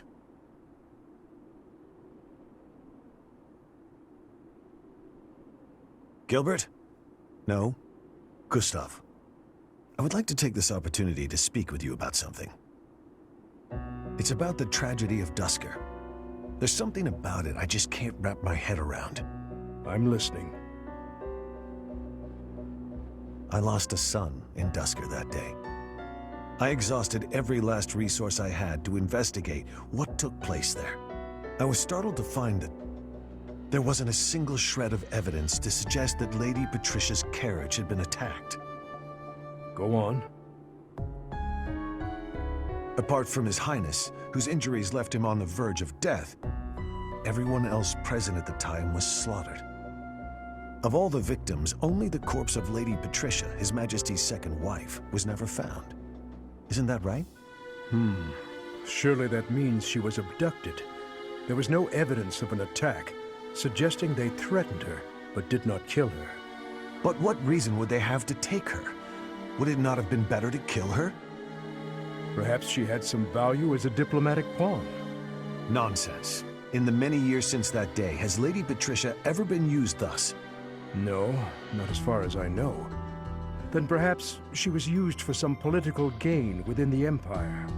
Now that her daughter is the Emperor, what reason would she have to keep hiding her existence? It is possible she passed away after returning to the Empire.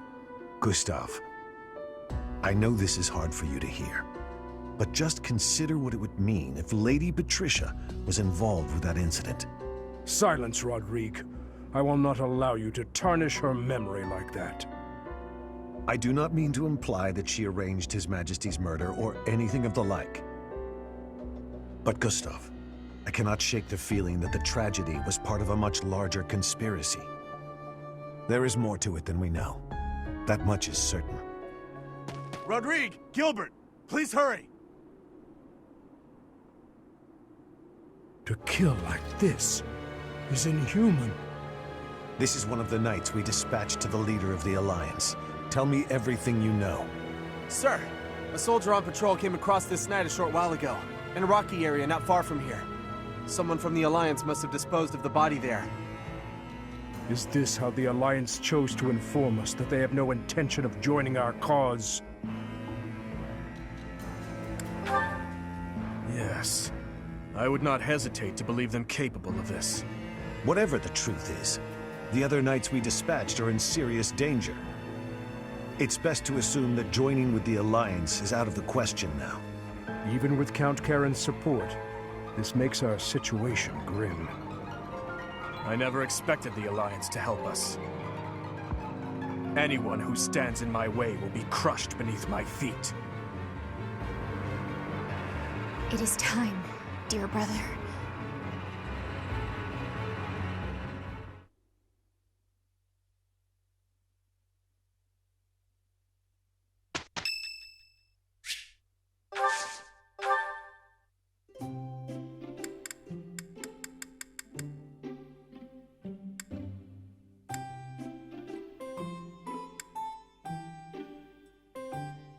I am honored to be invited.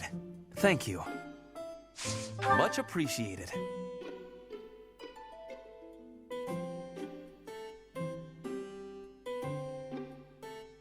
This flavor.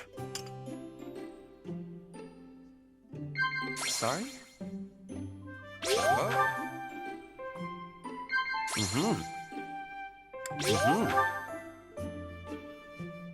Sorry? Right. You often hear stories of nobles and commoners in love. I am not against such things, but reality is not so simple.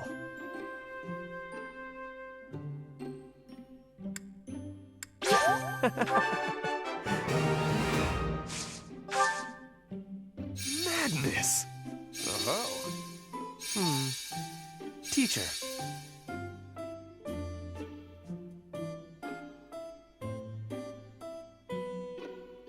This flavor.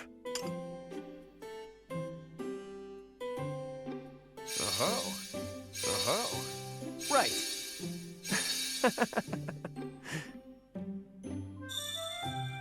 I trim my eyebrows carefully every morning. A noble must always be well groomed.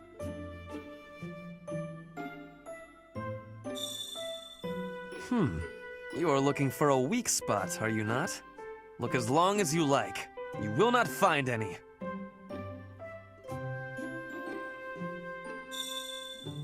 I trim my eyebrows carefully every morning. A noble must always be well groomed. Nice.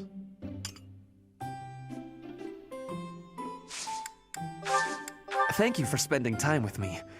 What a treat. I hope we can do this again soon.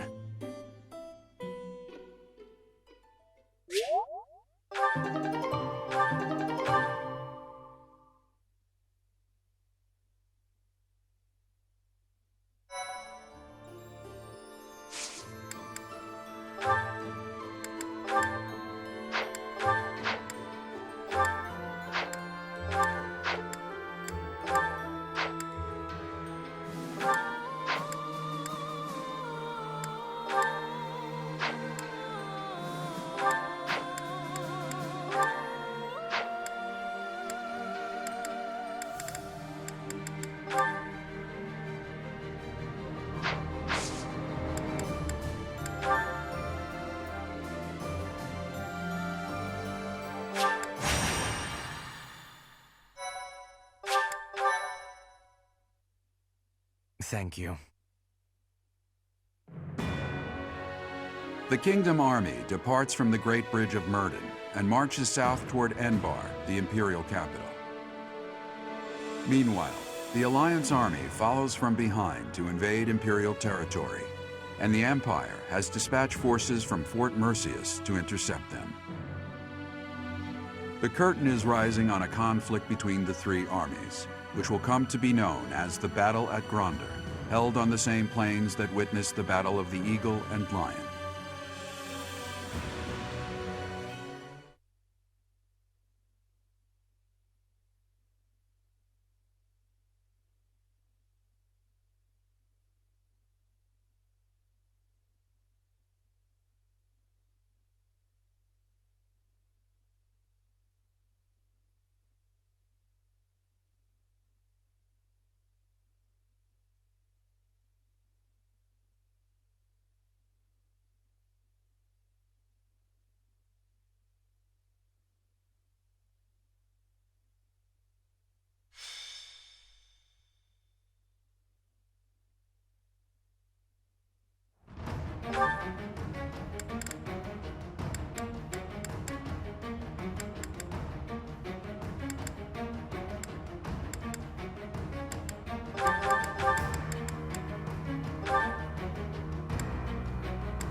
Know that I will tear your heads from your shoulders.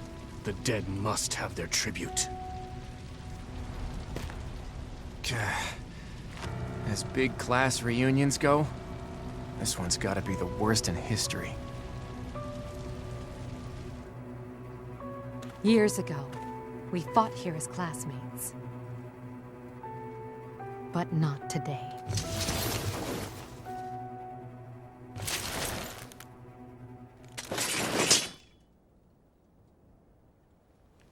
Kill every last one of them!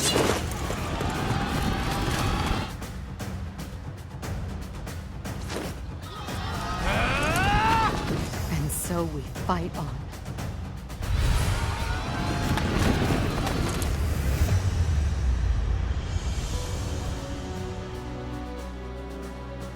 You have finally appeared, Edelgard. Now, you are mine! The Kingdom Army doesn't look too interested in joining forces with us. Let's take a moment to see how this all unfolds. It would not be advantageous to take on both at once. We must stop the Kingdom and the Alliance from joining forces. I will create such chaotic warfare that they won't be able to tell who is friend and who is foe.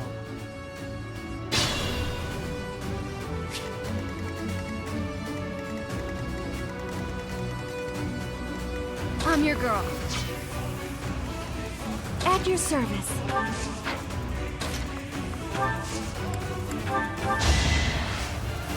You can't lose! You got this!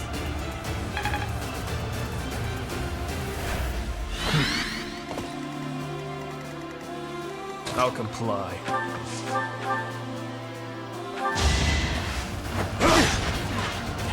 Child's play! I'll destroy you! Eventually, I too will fall.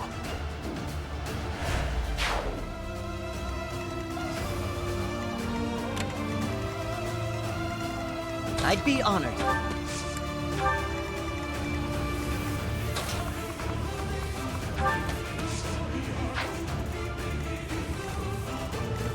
What's my strategy?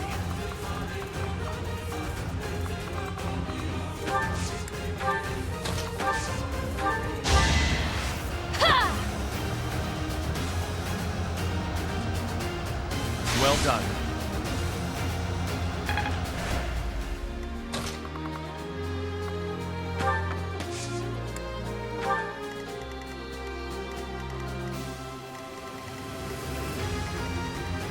Put me in there.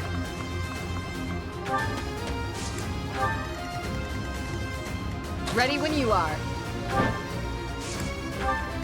I am prepared. I'll cut through. What's the plan?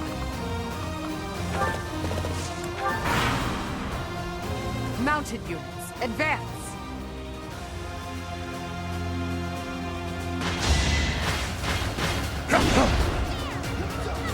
Here is something to believe in!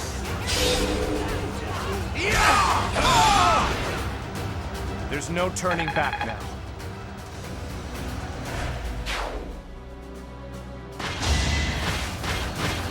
Predictable. Allow me to demonstrate.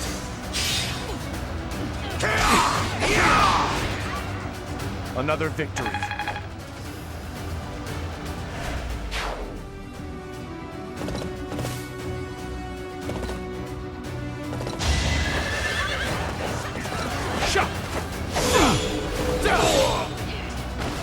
All is going to plan.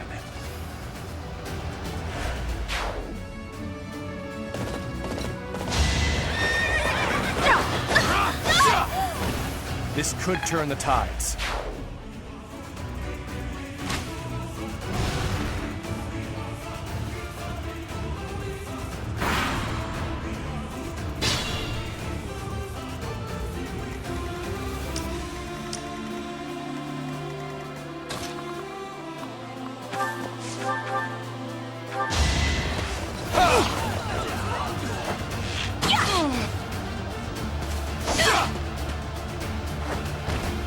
It won't be in vain.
next?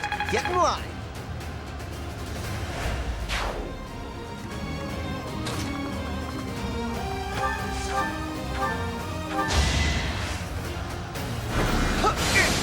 Leave my salt! All right, next.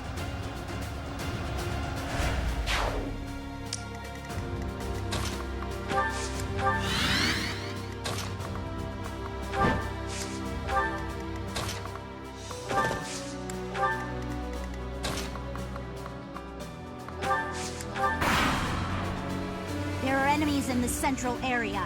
We need to head there immediately to protect it.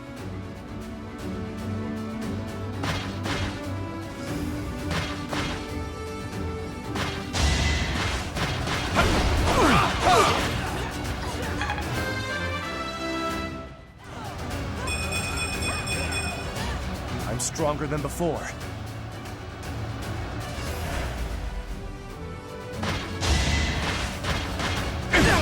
Here is something to believe in!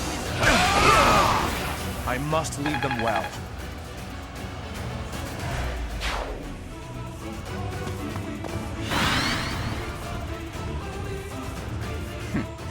The Empire and Kingdom are mixed up in this battle. It's a struggle to target the right one. Such are the rules of melee. We'll just have to crush anyone who isn't an ally.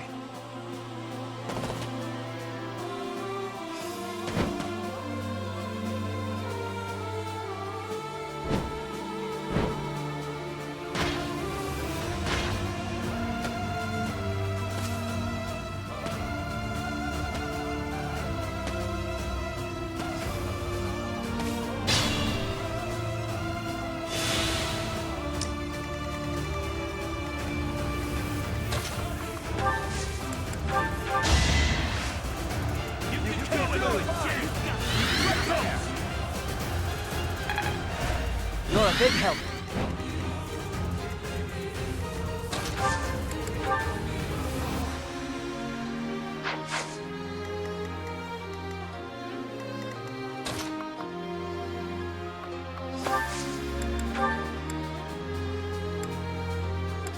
It's time.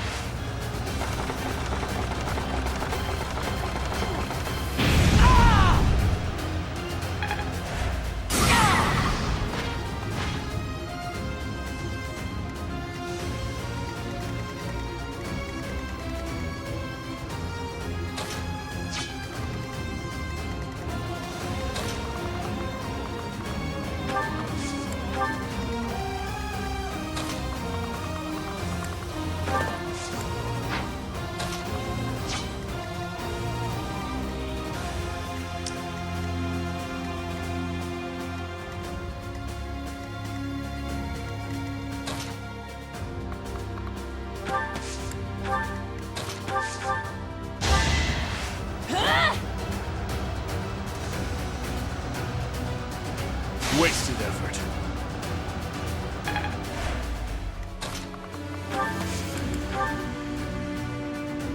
No escape!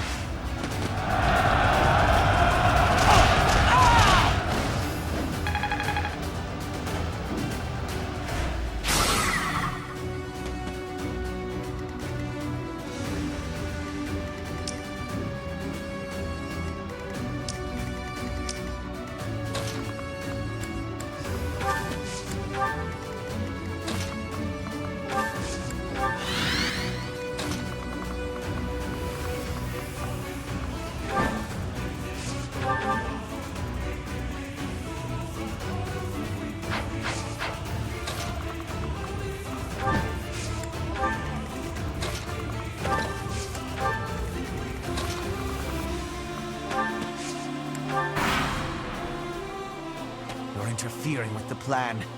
Looks like I'll just have to get rid of you.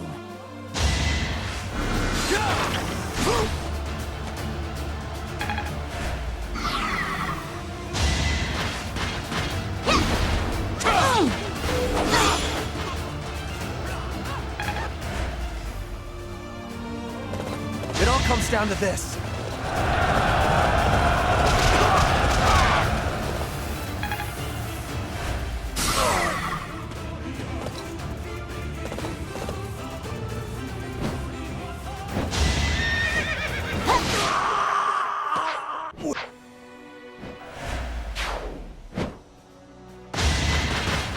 could turn the tides.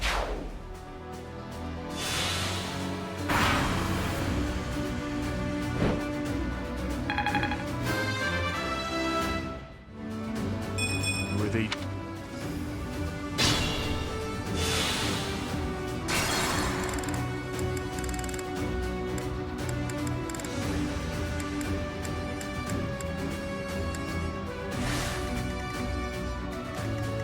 I'll cut through.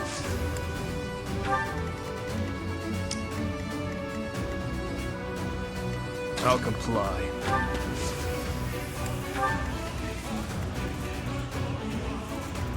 Ready when you are. I'd be honored.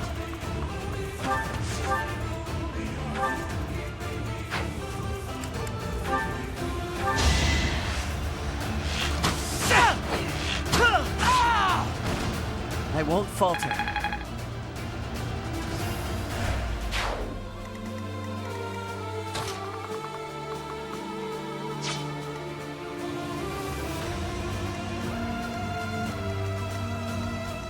I'm your girl. Now!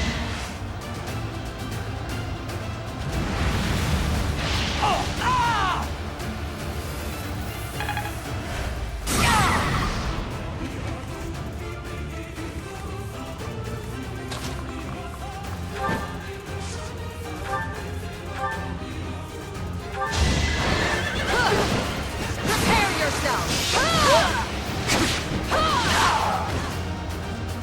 I shall not stray.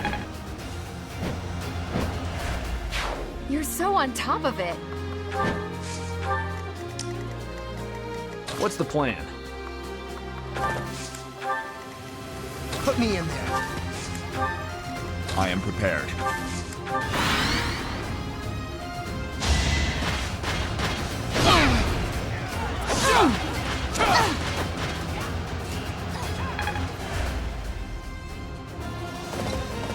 Now!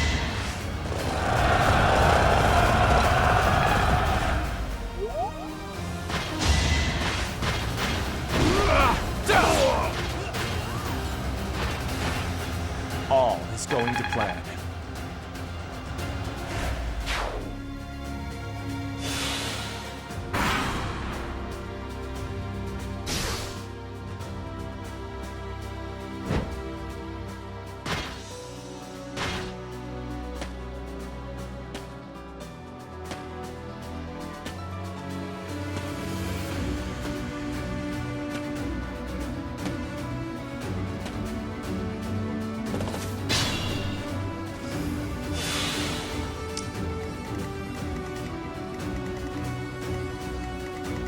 What's my strategy?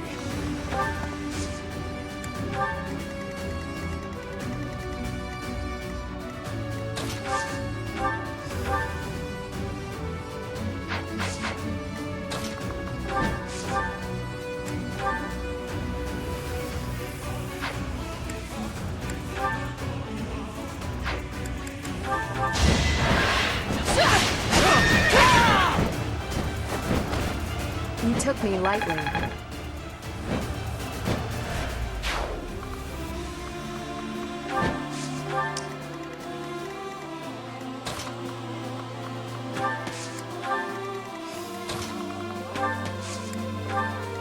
At your service. Well done.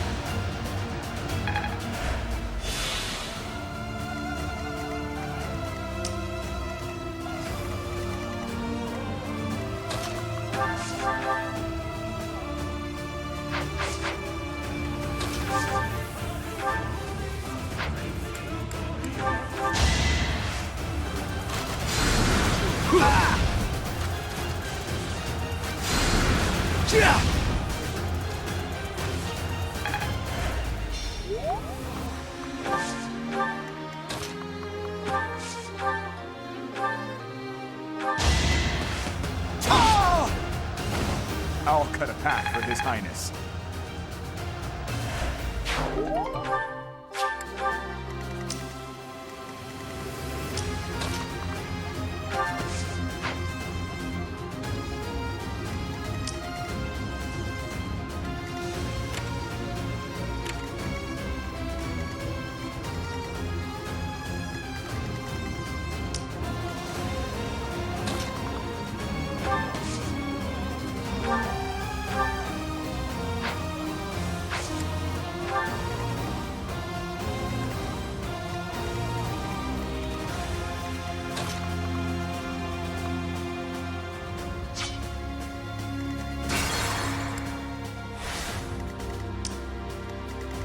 I'll comply.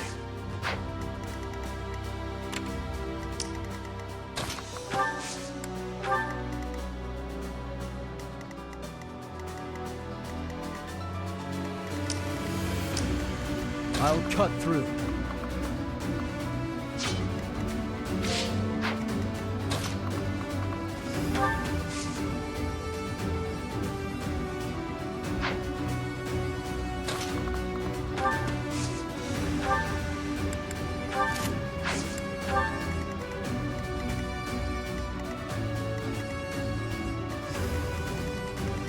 Put me in there. You're interfering with the plan. Looks like I'll just have to get rid of you. Watch and learn.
What's my strategy?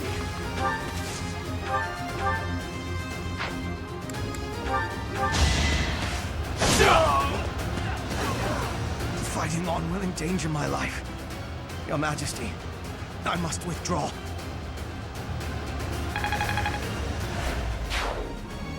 No need to worry. We still have some troops left. So long as I stand, we won't give up.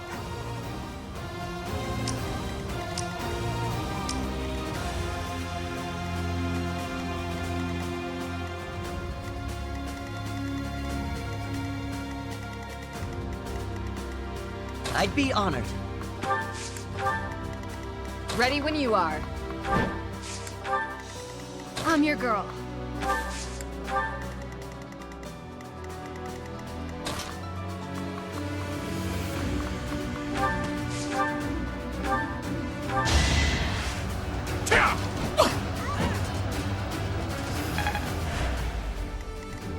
I am prepared.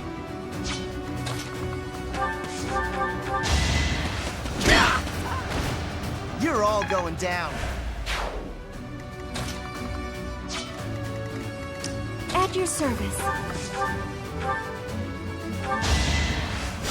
Sorry. What's the plan?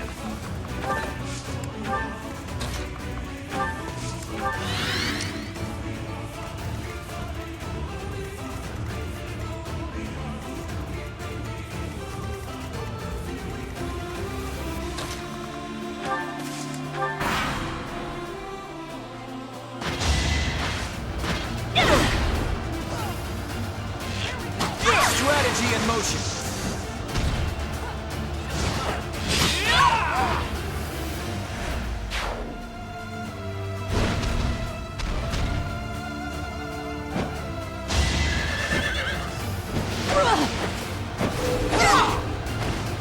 You haven't earned my pity. I fight and grow stronger. Only natural.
It was meant to be.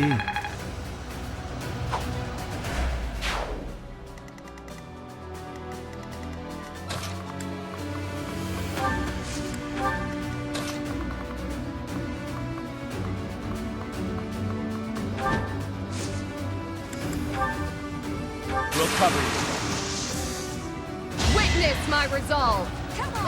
It's the battle!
I'm here to help.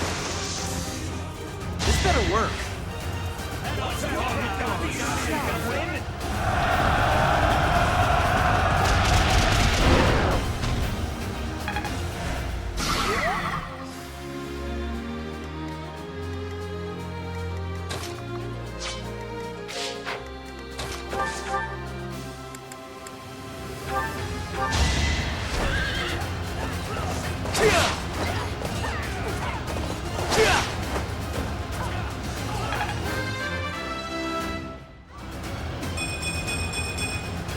Need to pull my weight.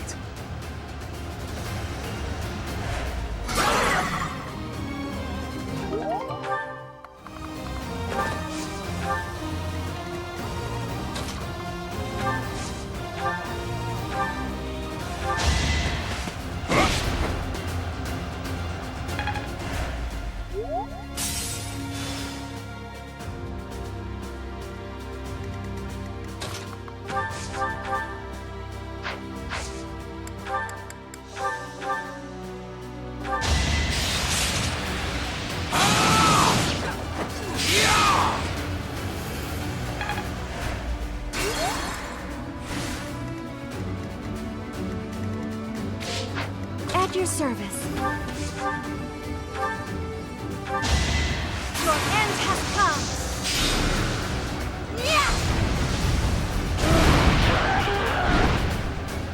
I don't expect forgiveness.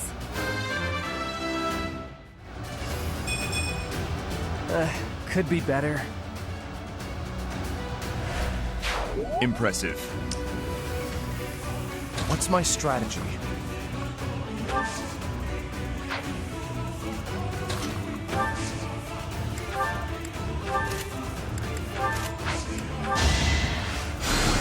Thank you.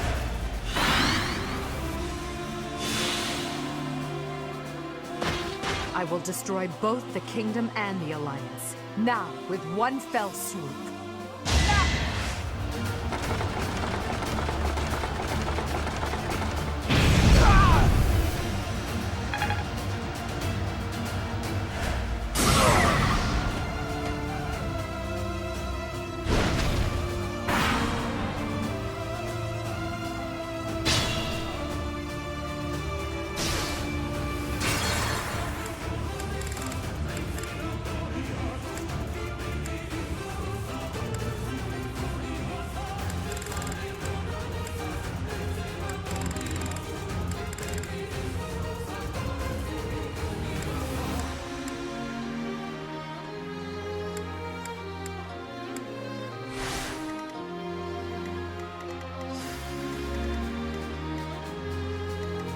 Put me in there. You'll need me for this. Fine, how about this?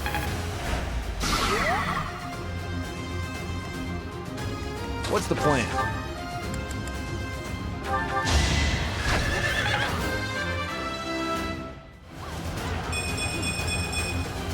That took too much effort.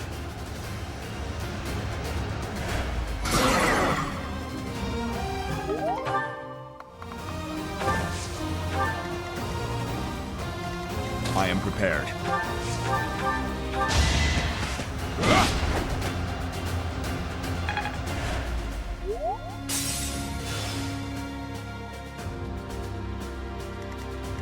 At your service. Excuse me. Yeah! I had to protect my friends. Could be better. I'm glad I can count on you.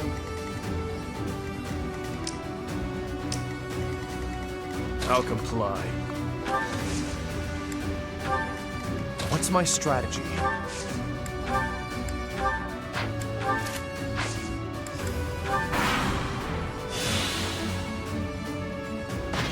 I will destroy both the Kingdom and the Alliance. Now, with one fell swoop. We won't hold back!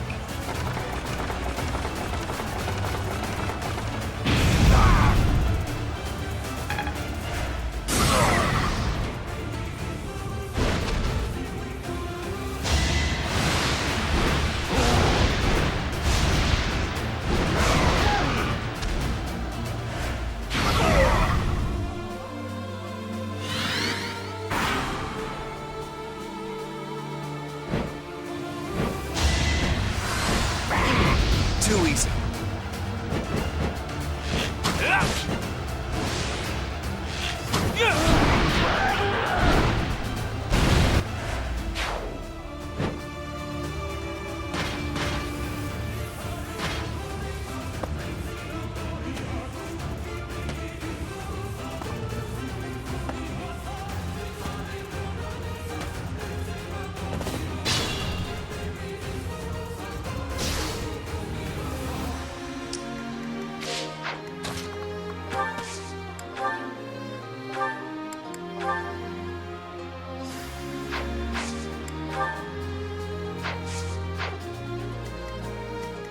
Is this my last stand?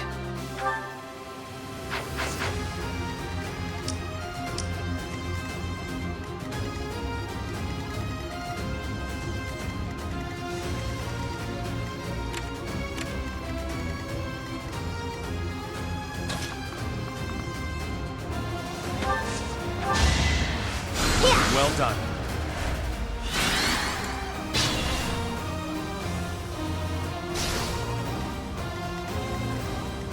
Ready when you are.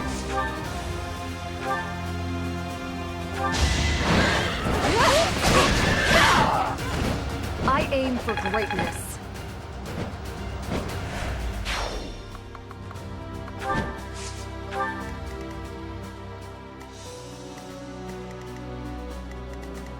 At your service.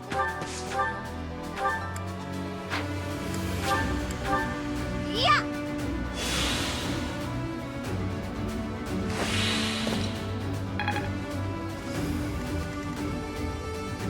I'll cut through.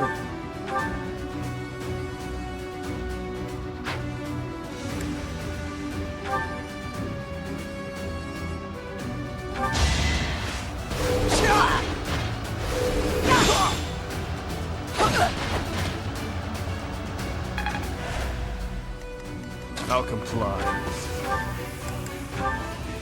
Stab your chest, break your neck, smash your head. I will allow you to choose your own death. I'm not interested in methods of dying. All that matters is when death takes place, not how. And I have no intention of dying today. I'm sure all of the people you've slaughtered so far thought the same. I lost. Just as expected, you aren't making my path an easy one.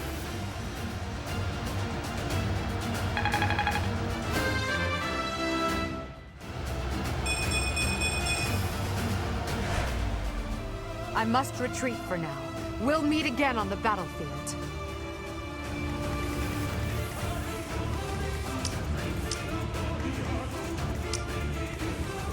What's my strategy?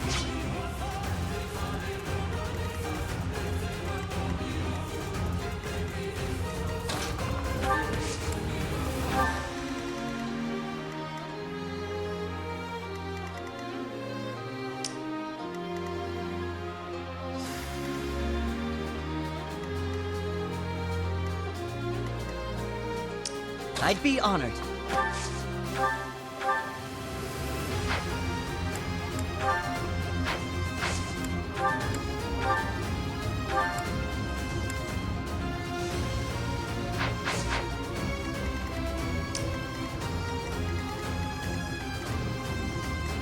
I am prepared.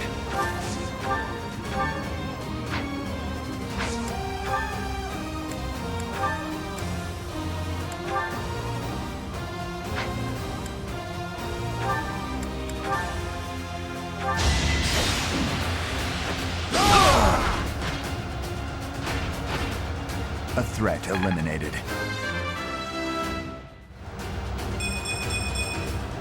A step forward.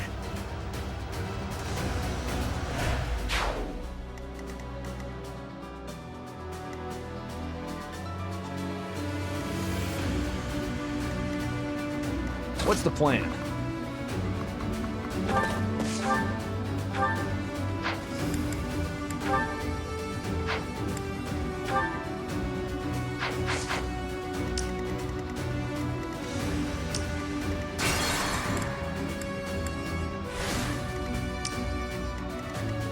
At your service. I'm your girl. I'd be honored.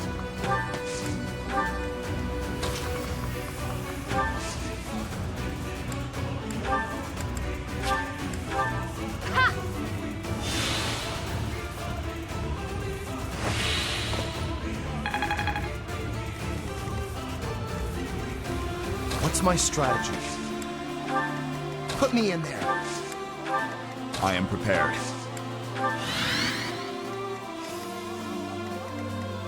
I'll cut through. I'll comply.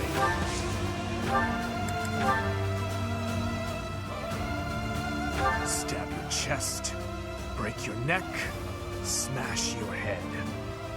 I will allow you to choose your own death. I'm not interested in methods of dying. All that matters is when death takes place, not how. And I have no intention of dying today. I'm sure all of the people you've slaughtered so far thought the same.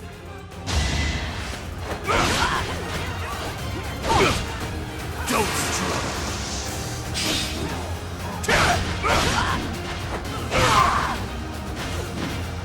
I lost. Just as expected, you aren't making my path an easy one.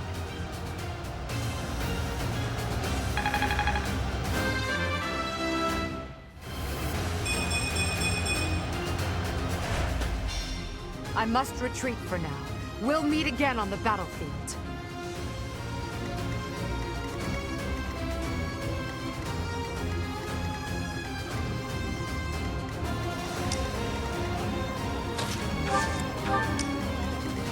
What's the plan?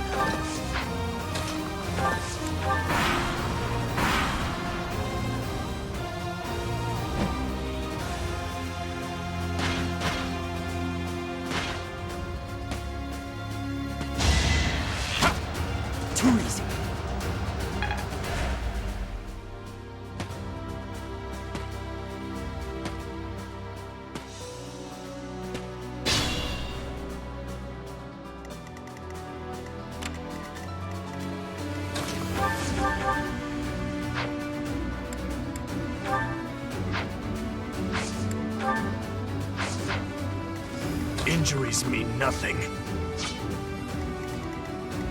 Ready when you are.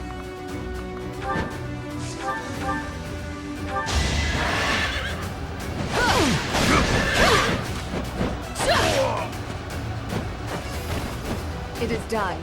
Onward. I'll make up for the setback.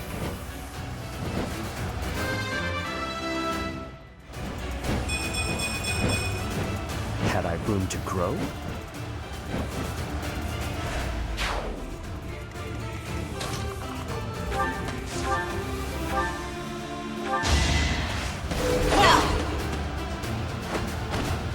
You haven't earned my pity.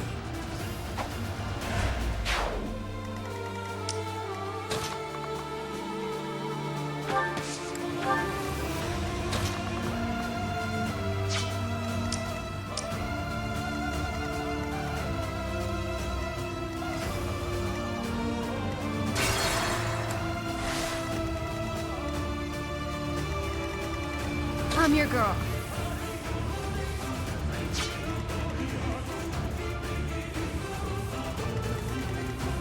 At your service.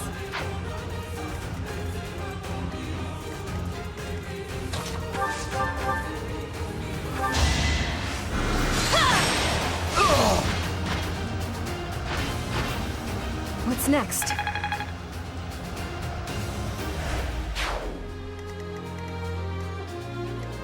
I am prepared.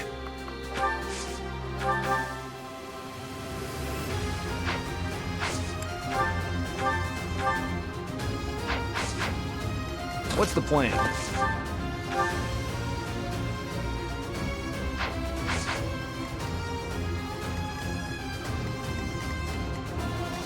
Put me in there.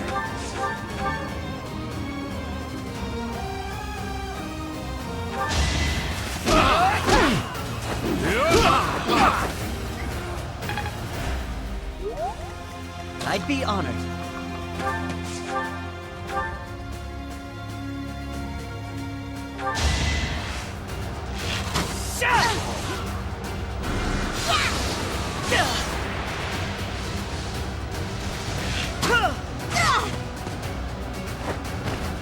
I'm still here.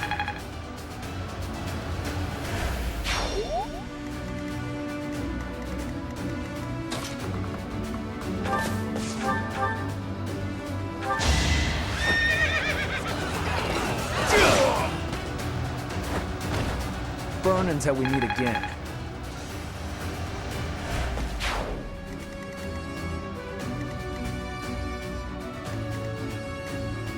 Injuries mean nothing.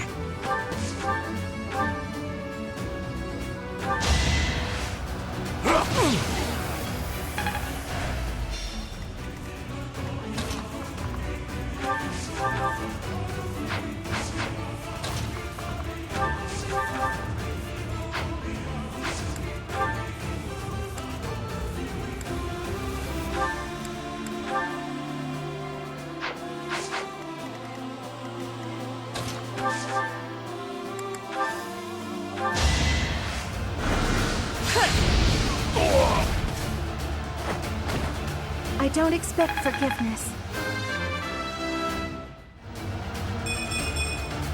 Seems I've improved again. What's my strategy?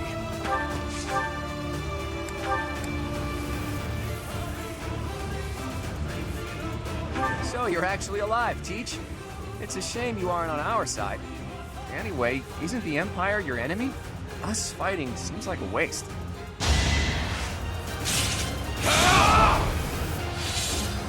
Yeah, I thought we had a chance, but there was no way to predict the movements of the Kingdom Army. I can't afford to die here. I have to retreat.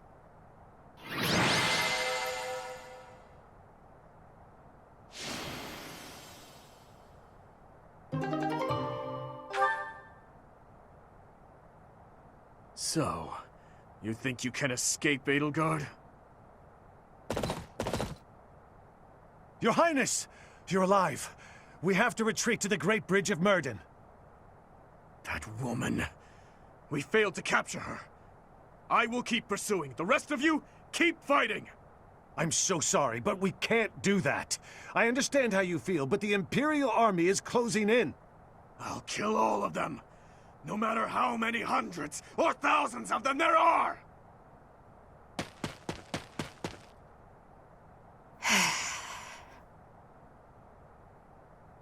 You! What are you doing here? It's too dangerous. Fall back, now!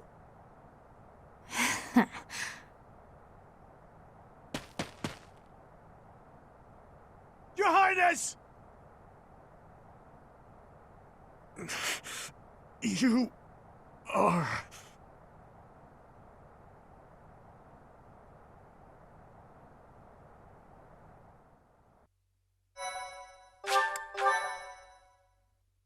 My thank you so much.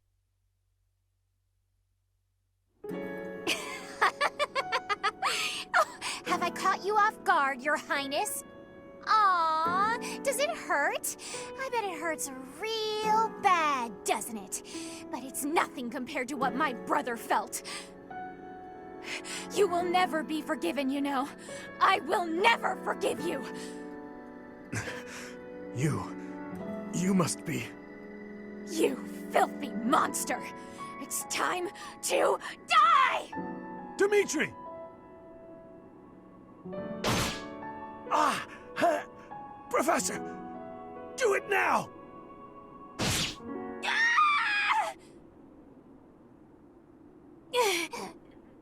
Brother, help me.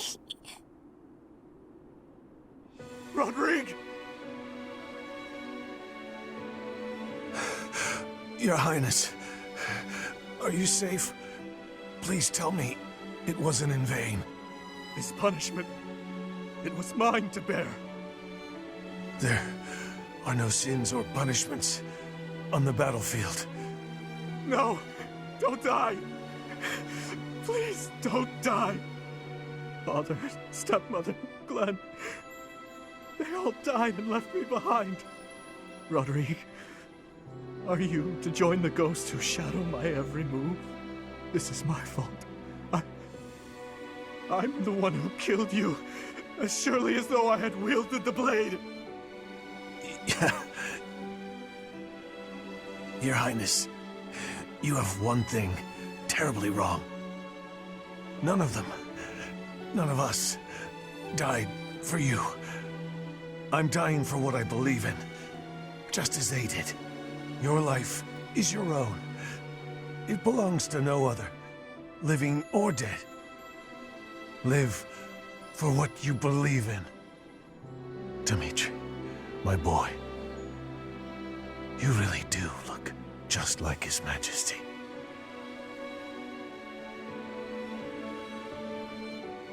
What are you saying, Lambert? I am heading to Dusker, and before you start, nothing you could say would change my mind. You worry too much, my friend. So far, relations with Dusker have been going smoothly, wouldn't you say? You, of all people, should appreciate how critical these negotiations are. Of course I do, but for the king himself to make the journey, you must admit that it's dangerous. And His Highness is still so young. If the worst should happen... Even if the worst should happen, he would be okay. He's a smart boy, Rodrigue. Even if he should lose his father, I have no doubt that he will grow to be a good and respectable man. Lambert. However, if he ever starts down the wrong path, and I am not here to set him straight, I am trusting you to do so in my stead, old friend. Promise me. Lambert, my promise.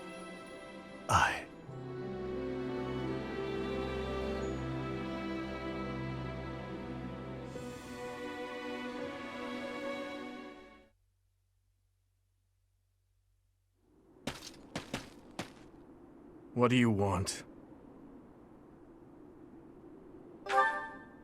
It doesn't concern you.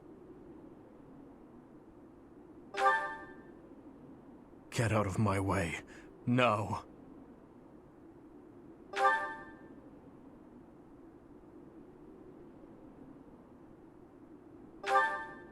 Silence! You have no idea what you're talking about. Death is the end. No matter how much lingering regret a person has, after death, they are powerless. They cannot even wish for revenge, much less seek it out. Hatred, regret, those burdens fall on the shoulders of those who are left behind.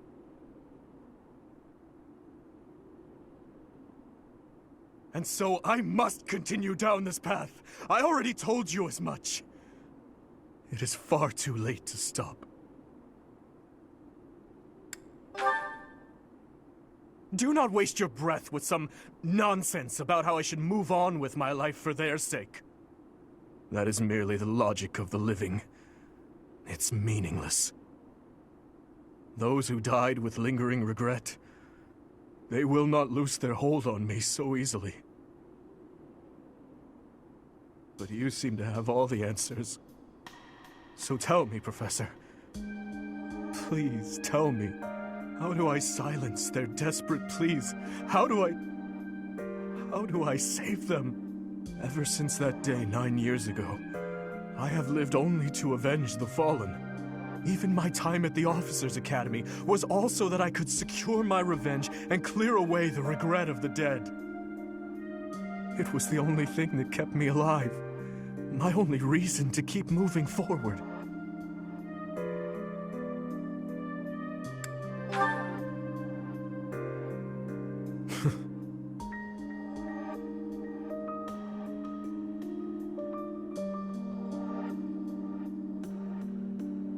But then who or what should I live for? What I believe in. Rodrigue said the same thing. But is it possible? I am a murderous monster. My hands are stained red. Could one such as I truly hope for such a life? As the sole survivor of that day, do I have the right to live for myself?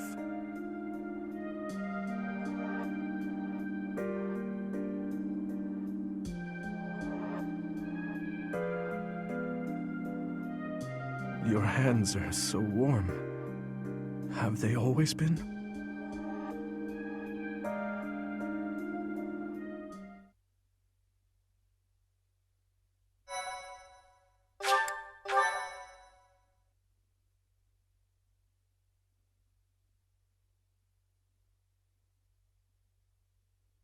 Part 2. Azure Moon. Harpstring Moon.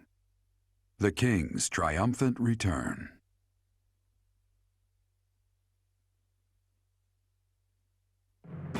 Following the death of Rodrigue, Dimitri begins to question his desire for revenge. His troubled mind turns to the kingdom capital and how he might end the chaos plaguing Fargus once and for all.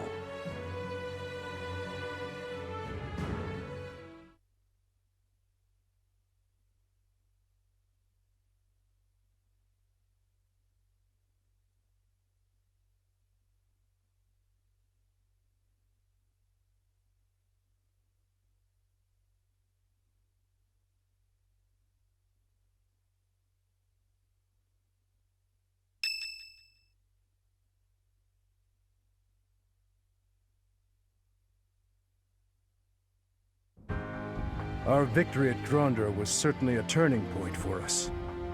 However, Rodrigue's death has been difficult to bear. We've lost considerable military strength and resources.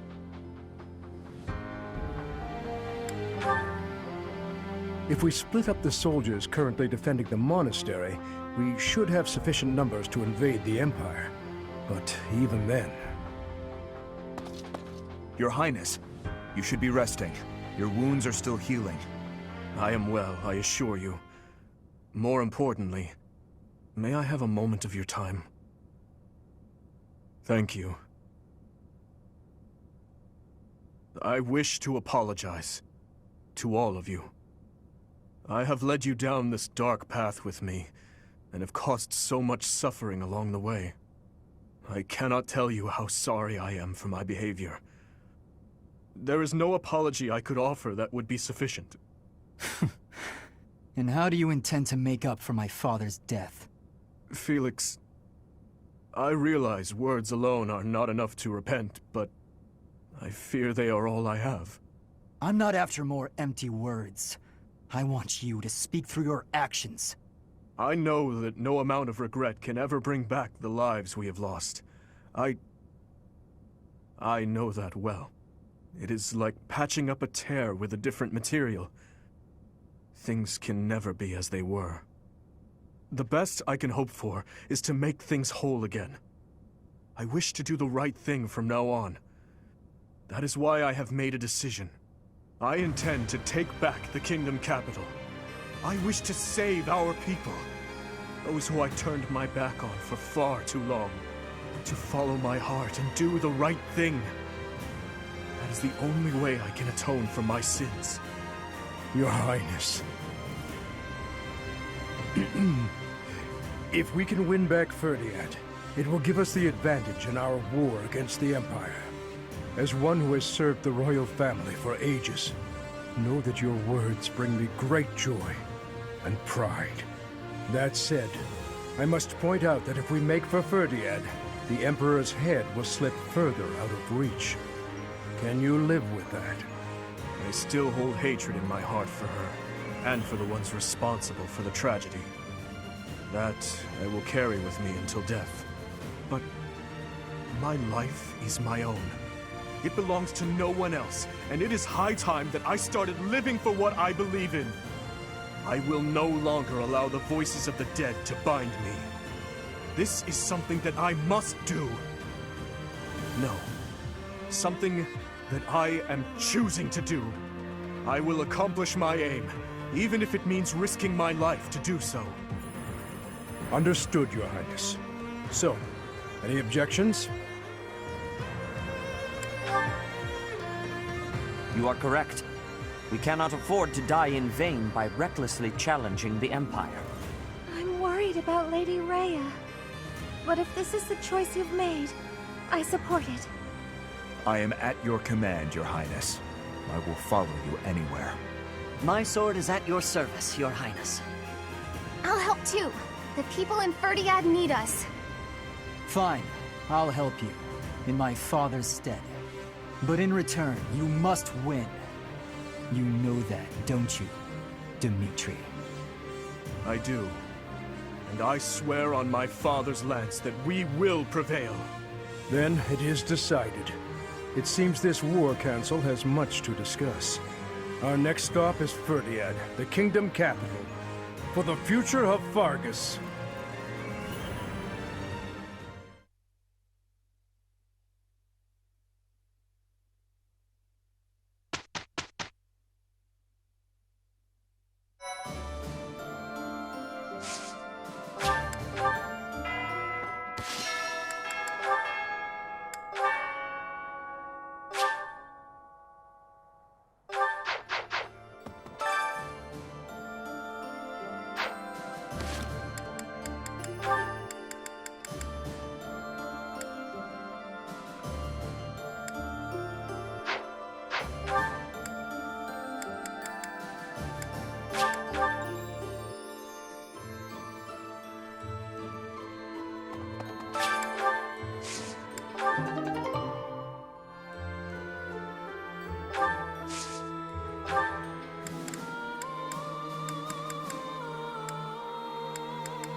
Professor.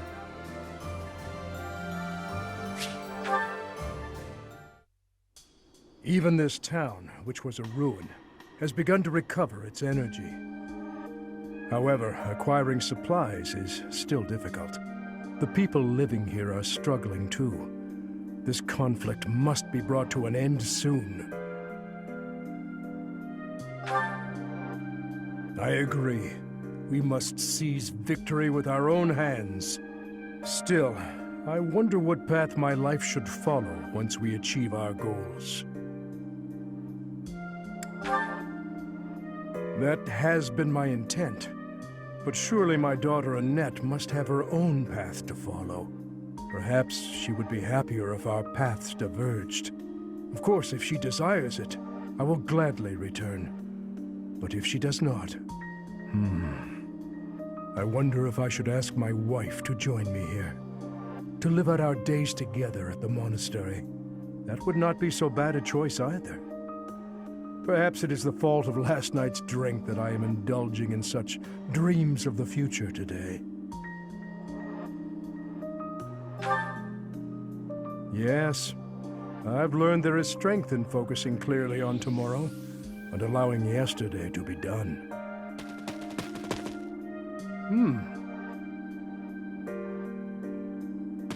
Hey! It's the old fishing guide! Hi there! A short time ago, I instructed these children in the art of fishing. Thanks to you, we caught a really, really big fish in the river nearby. Is that right? Be sure you share it with your families now. We will!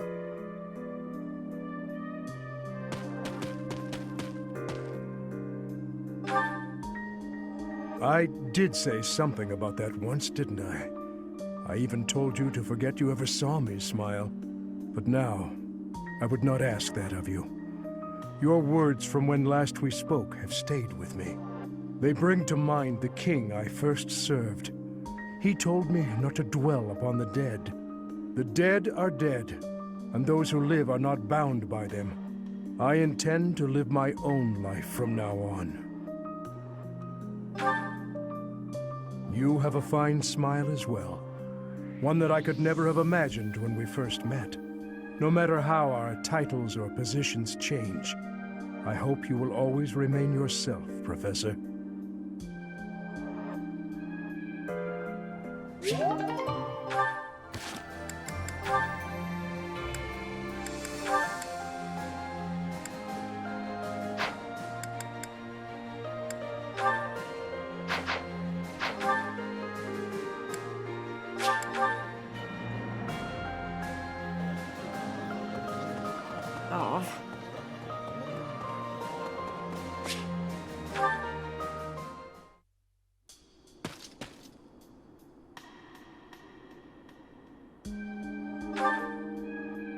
Sleep evades me, so I thought I'd get in some extra training. I was just about to finish.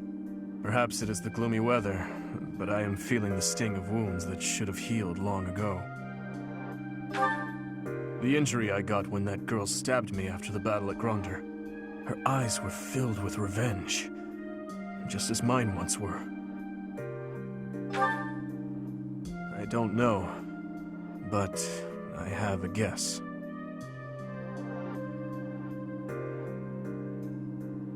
Ah, I suppose I haven't told you about that yet. I was attacked inside the monastery the other day. It caused quite the uproar. The ones who attacked me were some of the youths we taught swordsmanship to once upon a time. It seems they were raised by a group of thieves we put down 5 years ago. I heard Lady Rhea took custody of them, claiming that the children were innocent. I have taken so many lives, and with each one, I face hatred. During the last 5 years, especially. My life was not so different from that of a wild beast. And that young girl's brother. At some point, I must have... That is why I thought it only natural that someone would retaliate someday. Because I hated. Because I stole and... because I killed. But with those children, it's different. We drew our blades with the best of intentions, only to hurt them in the end. I suppose this is yet another thing we will just have to live with. Yes.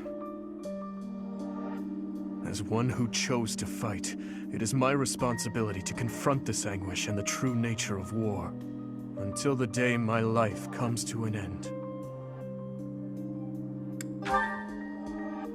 Thank you. You know, Professor, there is something that I only recently realized. I never knew it could be so comforting to have someone standing by my side.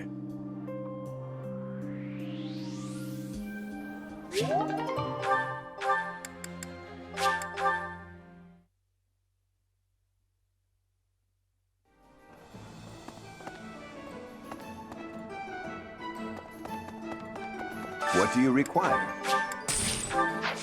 Farewell. Professor! Hey there.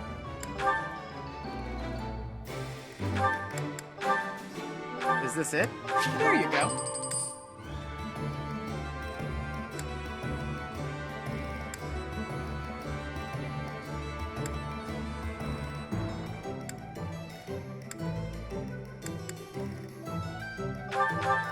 Is this it? There you go. Come back anytime. Right, right. If you manage to take back Ferdiad, it'll make it a bit easier for us to do business. Taxes in the Fargus Dukedom are ridiculously high. Makes it hard to even think about trading. And that Cornelia woman. What does she use that ample tax money for anyway? From the Empire's perspective, I suppose it makes sense to squeeze the former kingdom territories for all they're worth. But if they throw those territories into total ruin, doesn't that defeat the purpose of conquering them?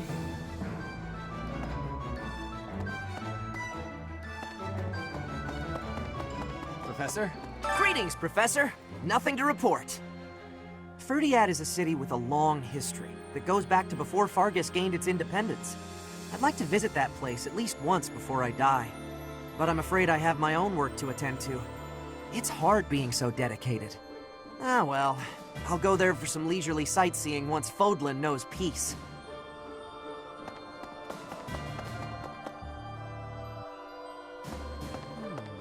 Dimitri hated the Empire with a fiery passion. At Grandeur, driven by fury, he sent many good knights to their doom. Now he appears to be freed from that hatred. If he can make thoughtful decisions, unswayed by his emotions, he may make a fine king someday. No, they are not. A king must strive to be a king first and a human second.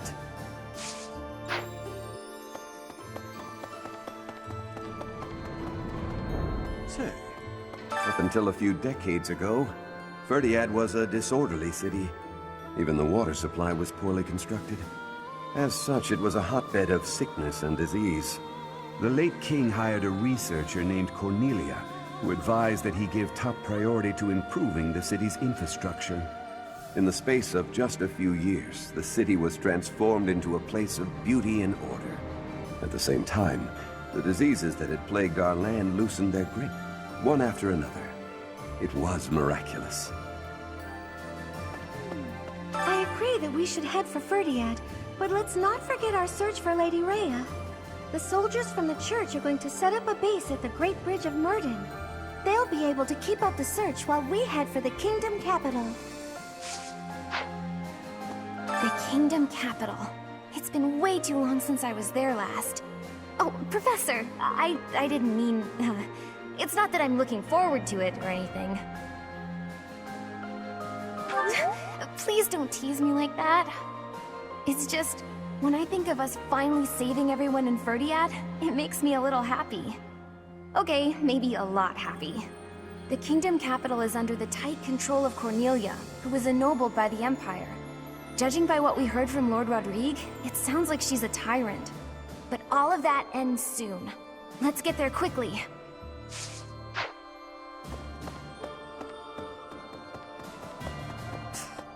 So we're turning around and heading for the kingdom capital? Ridiculous. Tell him to cease this nonsense. Isn't there a saying in Fodlan? Something about those with power knowing how to use it? If he's not careful, the goddess will send her saints to smite him. Not that I believe that.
You have my gratitude.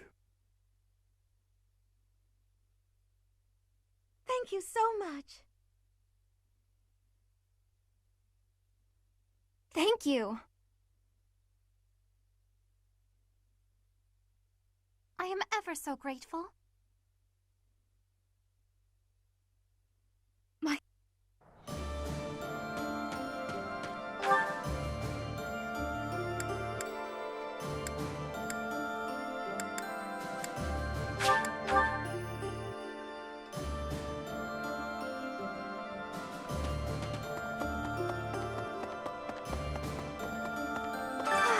It's always so peaceful coming back here. But it's hard to relax knowing we have to go out on another expedition again so soon. And now we're headed to the kingdom? That sounds hard. Oh, really hard, don't you think? Of course you'd say that. Why'd I even ask?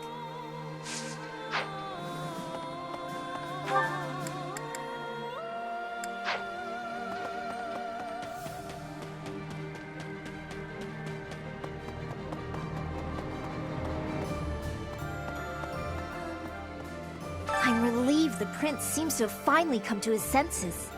Though it's a real shame that Lord Rodrigue passed away. It really is. But now, I think we're starting to see a sliver of hope for the future of Fodlan.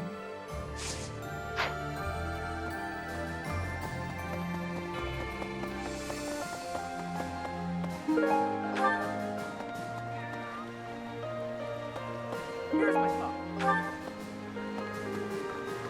The fish in this pond get fed every day, so they're swimming all lazy and serene. But the only reason they're kept here is so that they can one day be used for food. But the fish don't know that, so they just swim around happily. It's a bit of a miserable thought. But aren't soldiers much the same?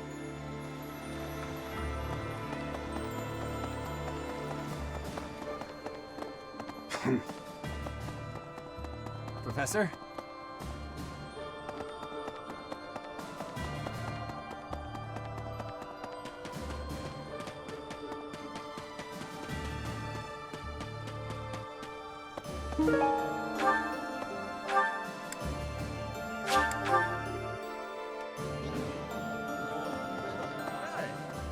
You know when you work your muscles and they start screaming? That means you gotta be nice to them. If your muscles are hungry, you gotta feed them. And let them rest when they're tired. Of course! If my muscles hurt, then I hurt. If they're hungry, well then I'm hungry too. What's with the confused face, Professor?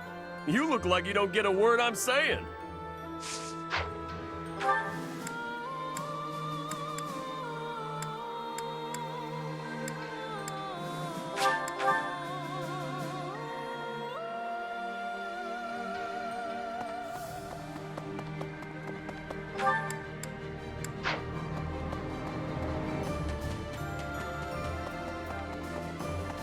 Oh yeah, guess what I noticed?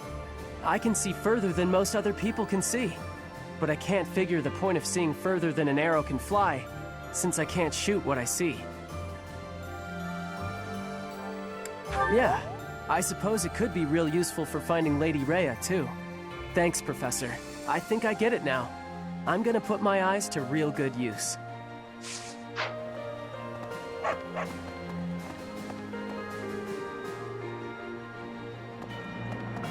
Hello. No.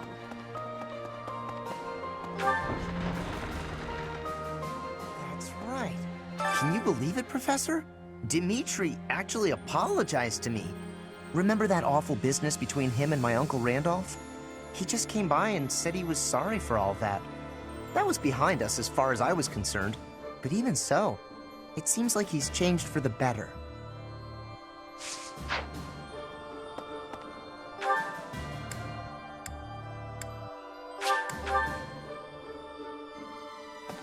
Professor, I really caused trouble for you, didn't I?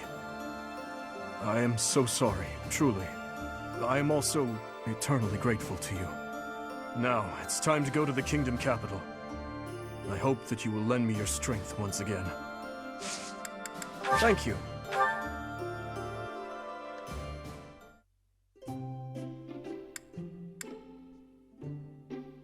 Please, allow me to take you up on your kind offer for company. Thank you.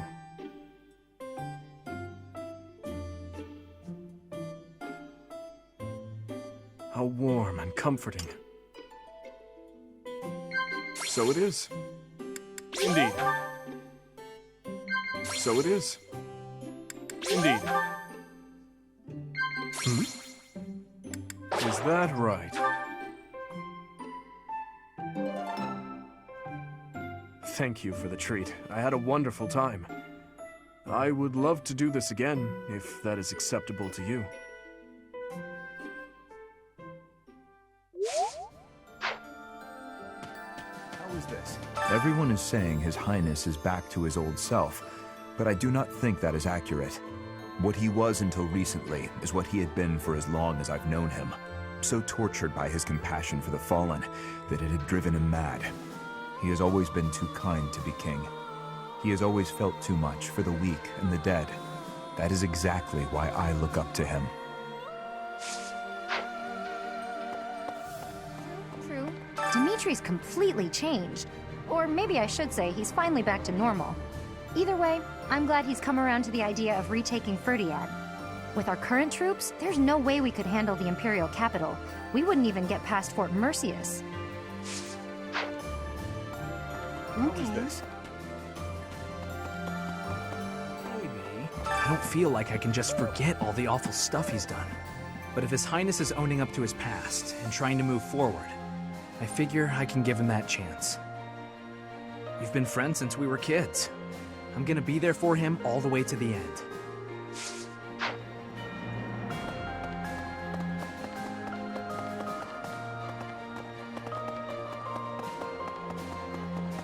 I can still hardly believe we managed to win against numbers like that. Oh, unless the real me is lying dead in Grandeur and this is all just a happy dream.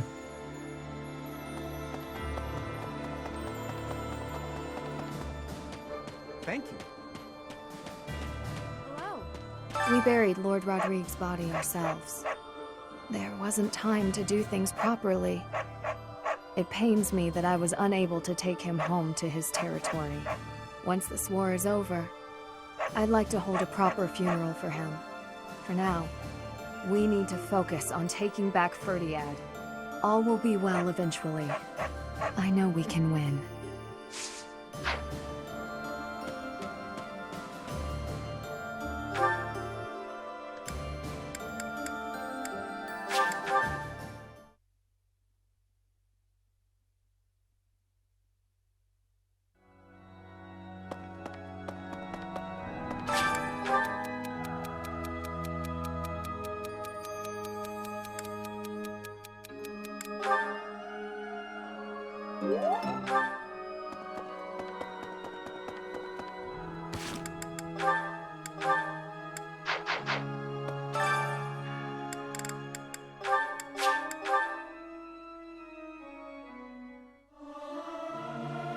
Singing in tune with others proved quite difficult.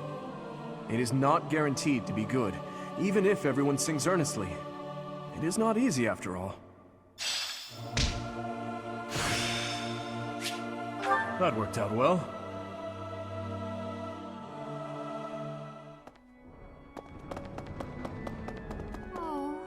Standing face to face with those whom I went to school with. On the field of battle. How inhuman war is. How horrifying. My heart feels shattered. It is my hope that this war marks the end of such foolish behavior.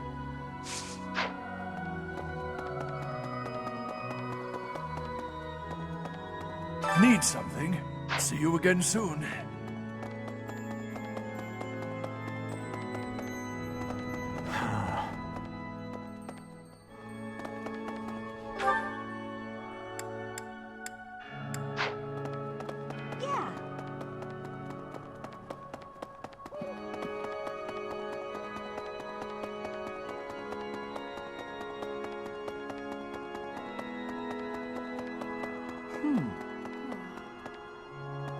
So many people died in the battle at Grandeur.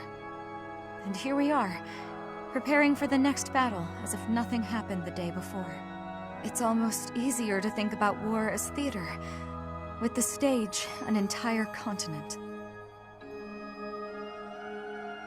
Something like that. If an accident happens on stage, the next day's performance must be unaffected. Everyone just pretends like everything is fine, focusing on their role in the play.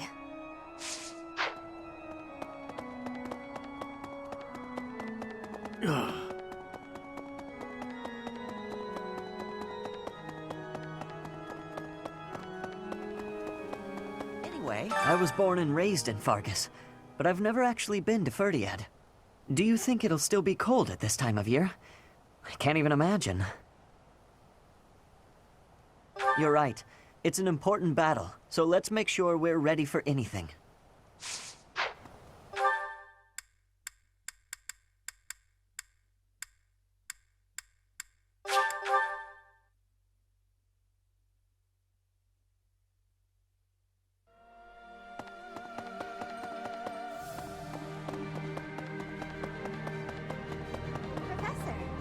Ferdiad, huh? I've always wanted to go there. But I'd rather be visiting for fun and during a warmer season. And going into battle? Not exactly an appealing prospect. Hey, I'm just teasing. I'll do what I can to help. I'm just so relieved that Dimitri is his old self again.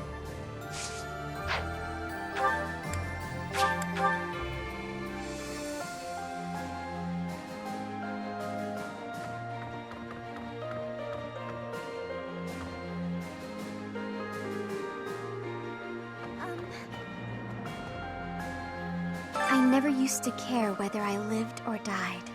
But after seeing so much death firsthand, I now realize how precious life truly is. I'm ashamed of how arrogant I was to think that death could mean so little.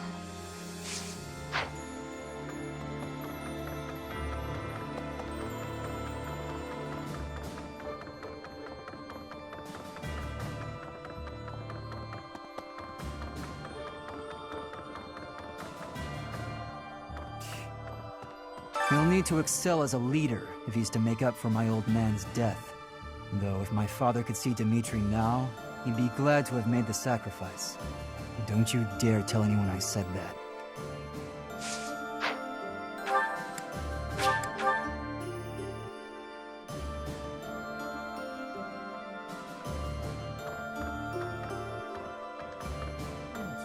Well, there are stories of heroes' relics 1,000 years ago, of which we have no real evidence today. So many, in fact, that I'm led to wonder if those relics are nothing more than legends. Especially since we know of relics like those passed down in the families of the 10 Fodlan elites.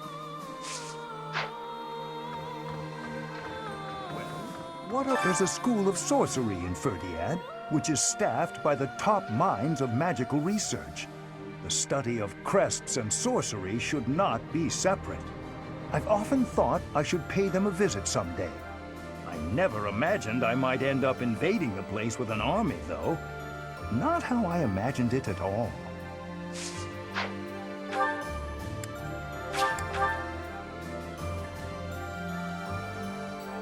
Professor, if we're headed to the kingdom capital, that means we're further away from rescuing Lady Rhea. But it can't be helped, can it? Perhaps some people will question this decision, but I trust your judgment. Lady Rhea would want us to help in Ferdiad.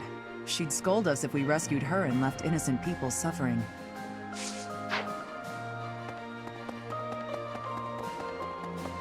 Could I trouble?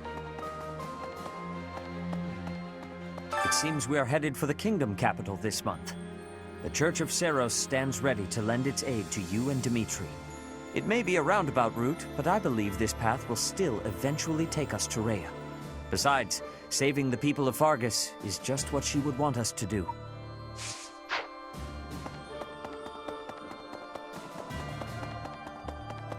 Professor. What?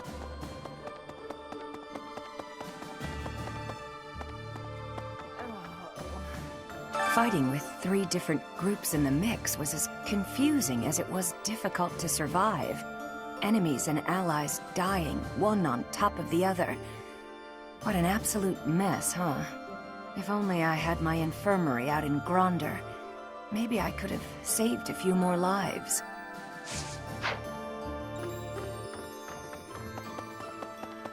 Well... There's something else. It seems we will soon set foot in Ferdiad. I used to live there, you know, though that was before my time in the Officers' Academy. That's right. I was enrolled at the School of Magic there for a time. Trouble within the kingdom forced me to return to Alliance lands. There was much I had yet to learn. The battle at Grandeur Field was gruesome, wasn't it? But perhaps it's irresponsible to look away, to close our eyes to the horrors of war. As survivors, we must ensure that all these lives were not lost in vain. We must see the tragic foundations upon which we'll build our future. May an age of peace rise from the ashes, so that all this sacrifice means something.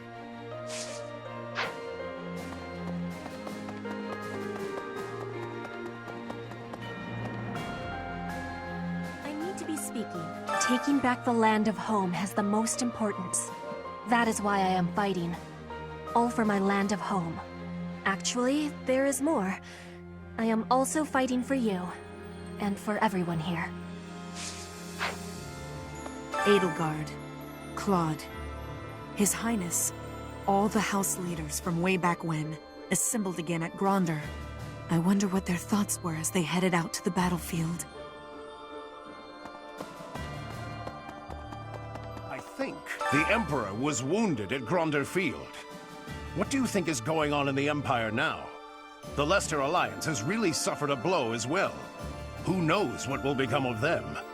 From now on, we have to pay close attention to how the rest of Fodlan is doing.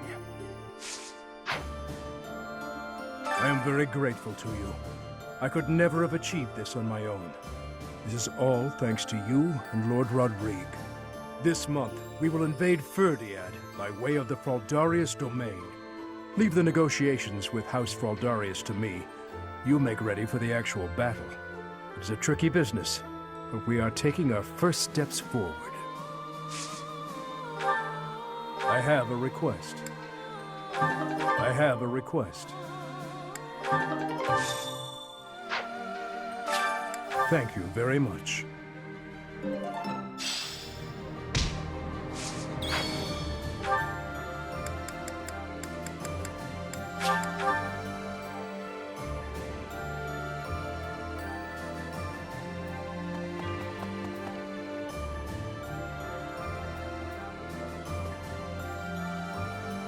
Hello.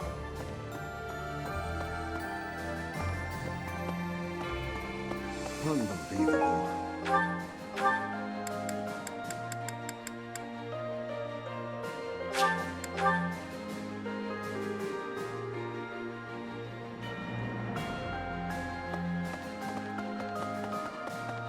You have my gratitude. This month, we leave the Is it tricky?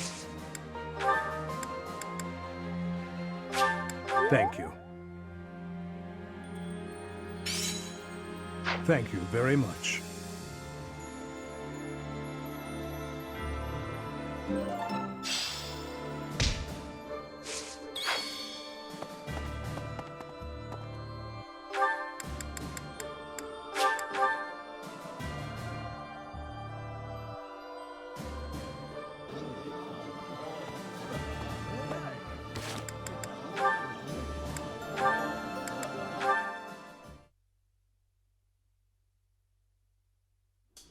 I have a question for you.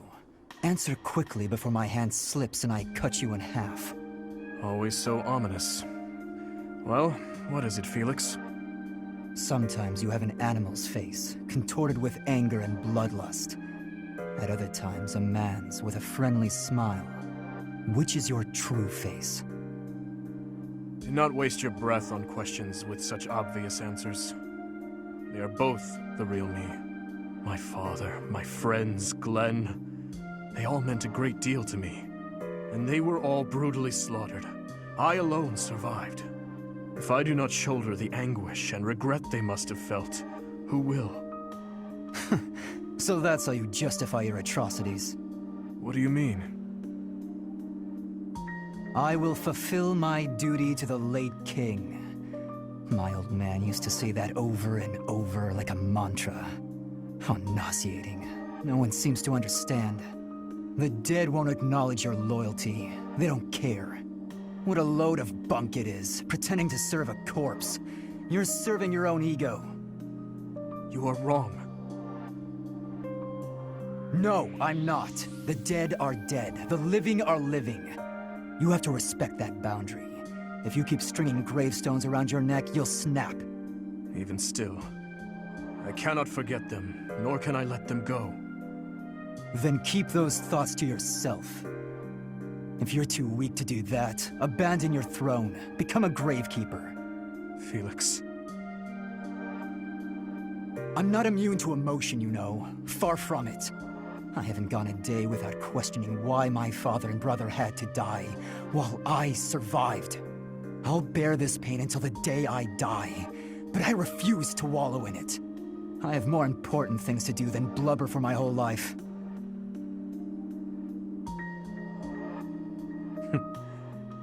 You know, Felix, you really are growing more and more like your brother. Always so sarcastic and constantly looking for a fight. But deep inside, more than anyone, you... What are you getting at? Oh, it's nothing. But allow me to thank you. Your perspective has opened my eyes. Not my intention. I couldn't stand the pathetic look on your face, that's all. I see. If you say so, then we will leave it at that.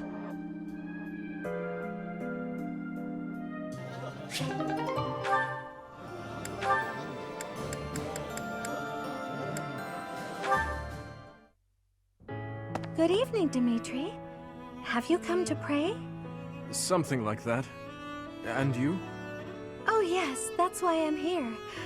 I love how calm and peaceful the cathedral is this late at night. It really is.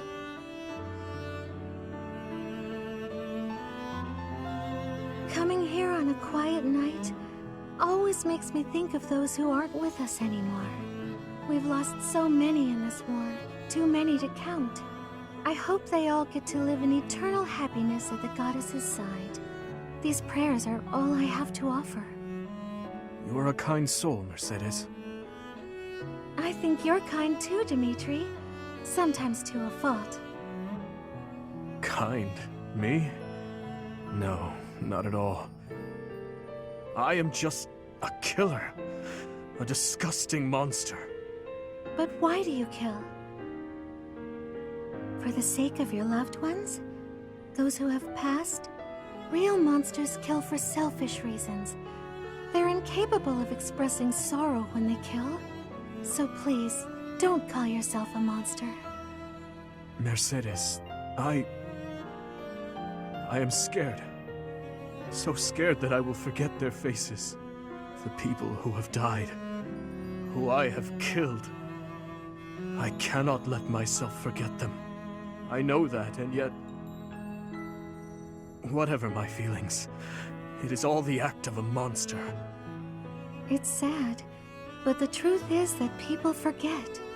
You may be afraid to forget your past, but you'll never be able to revisit it. Living in the present is the best we can do. We owe it to those who can't come back. If someone had said those words to me 5 years ago, I would be a different man today. What do you want to do now, Dimitri? Continue fighting for those who have died? Not as a king, but as my classmate.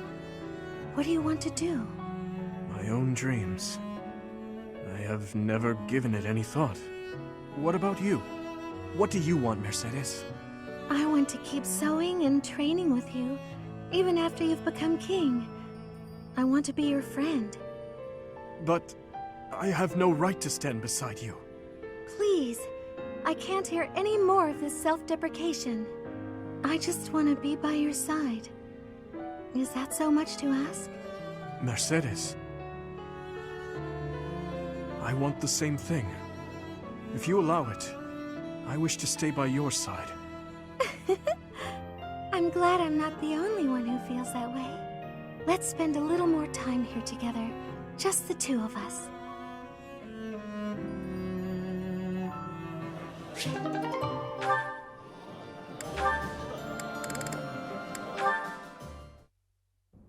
Your Highness, I have one more favor to ask. Is this about Gustav again? I have plenty more stories about him, but perhaps it is time for you to speak with him yourself. Oh, it's not about Father this time. This time I wanted to ask about you. About me? I mean, I heard all about Father last time, but I didn't ask about you. Ah, well, I'm afraid there is not much of interest for me to tell you. Oh, it doesn't have to be funny or interesting. That's not why I'm asking. It's just that I thought I already knew you, but I'm not sure I really do. That day when we were reunited at the monastery, I didn't know what to say to you. So I wanted to prepare some of your favorite food. I thought maybe if you ate something that you liked, you'd cheer up a little. But when I got to the kitchen, I realized I didn't even know what you like to eat. I see. Well, it's a little hard to say what my favorite is. I just don't really have any strong feelings about food. That said, you're pretty keen on sweet things, right, Annette? Yes, that's right. I'm at my happiest when I'm digging into a sweet treat. Oh, did you know there's a famous sweets shop in the capital? Yes. It often had long lines outside, didn't it? The castle guards often spoke of it. The sweets were so good. They cost a fortune, but I loved them. When Father was still around, we all lived as a family in the capital. Since then, I've had them only a few times.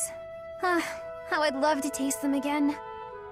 Say, Annette, when this war is over, where will you go? I heard that you were close to Baron Dominic back in the academy days. That's right. But that's not where I think I'd like to go when all of this is over. I reconnected with Father, so I'd like to live with my family again, in the capital. Also, if I'm in the capital, I'll be able to see you from time to time, right? Ah, that settles it then. We'll have to get your father working twice as hard. Father's at a ripe old age now. I'd appreciate it if you didn't work him too hard. Oh, of course. I will keep that in mind.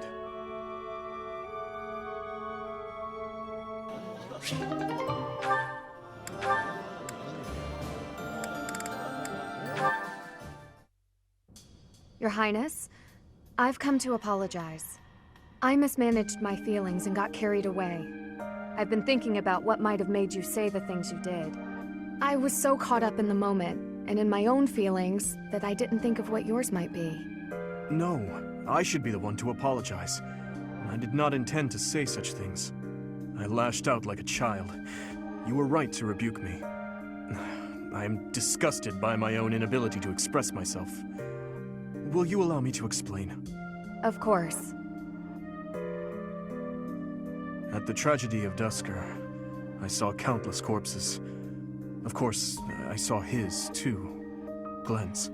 Ingrid, I doubt you would have been able to see him. They were unable to bring his body back, after all. He must have died an agonizing death, full of pain and regret. That is what I saw in his face. In that wasteland, there were no beautiful, proud deaths that could have been written about in heroic tales. Not one. I do not want you to die a death like that. Not even for the sake of loyalty or duty. A king must at times order his soldiers and knights to fight and die on his behalf. Their lives must be used for the greater good. And this is something any good king understands innately. Any king who doesn't allow people to die on his behalf is too soft to rule well. You leave me little room for argument. Have I disappointed you?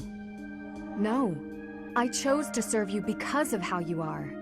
As your knight, I will stand by your side and uphold your soft-hearted ideals. What has changed, Ingrid? You were so obstinate the other day. I've realized that I haven't been facing a very important truth. Because of you, I can finally move on. Thank you.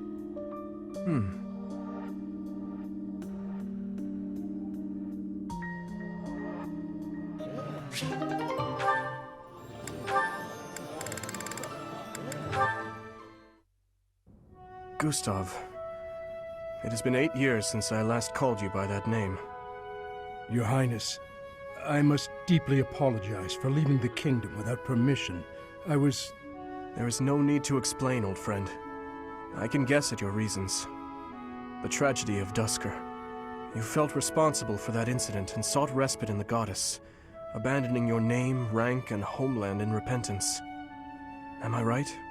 I have no excuses to offer. It was all I could think to do. I always knew you for a pious man, and I figured that if you were to leave, this is where you would end up.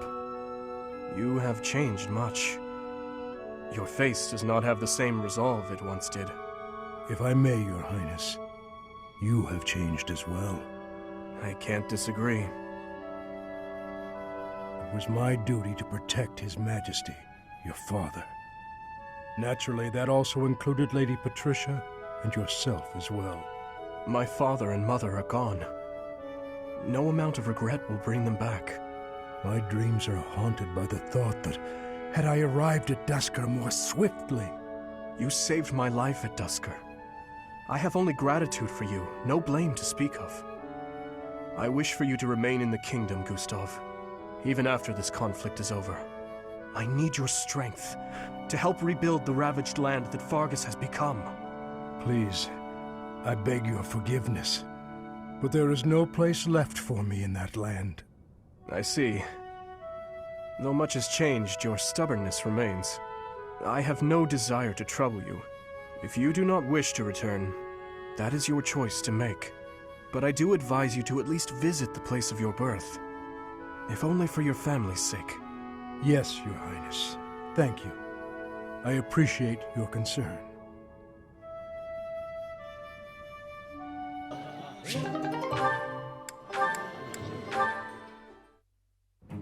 Your Highness, missing the day's training? How unlike you. I had intended to train, but this rain is unrelenting. Yes, it's really coming down out there. Makes it hard to go outside, I suppose. It's pouring so hard, I can't help but feel poorly.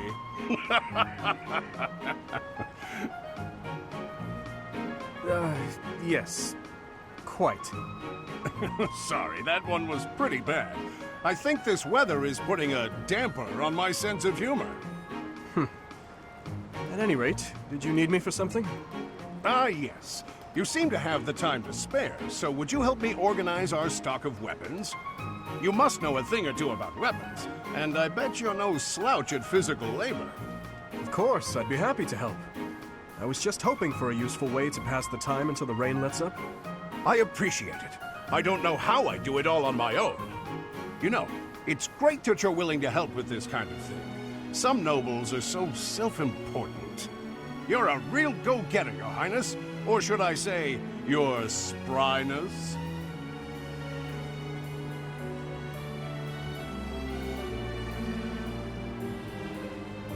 Maybe that was disrespectful. If he's going to lop off my head, he'd better go ahead and do it. I can't bear the silence. Listen, Your Highness, that joke, I didn't mean to... I just... Huh?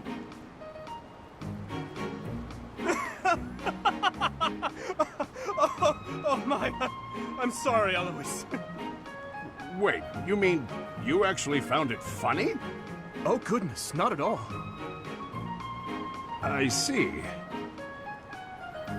But when a joke is unfunny to a certain degree, it somehow comes full circle into hilarity.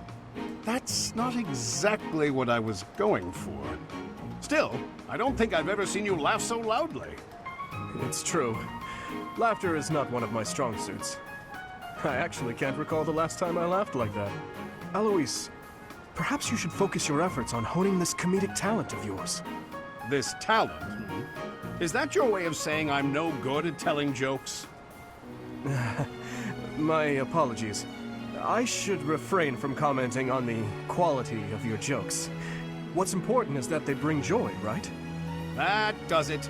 Next time I make you laugh, I'm gonna make you admit it was a good quality joke. Now, if you'll excuse me, I'm going to cook up some top-notch rib ticklers. Alois, what about organizing the weapons? Oh, he's gone, isn't he?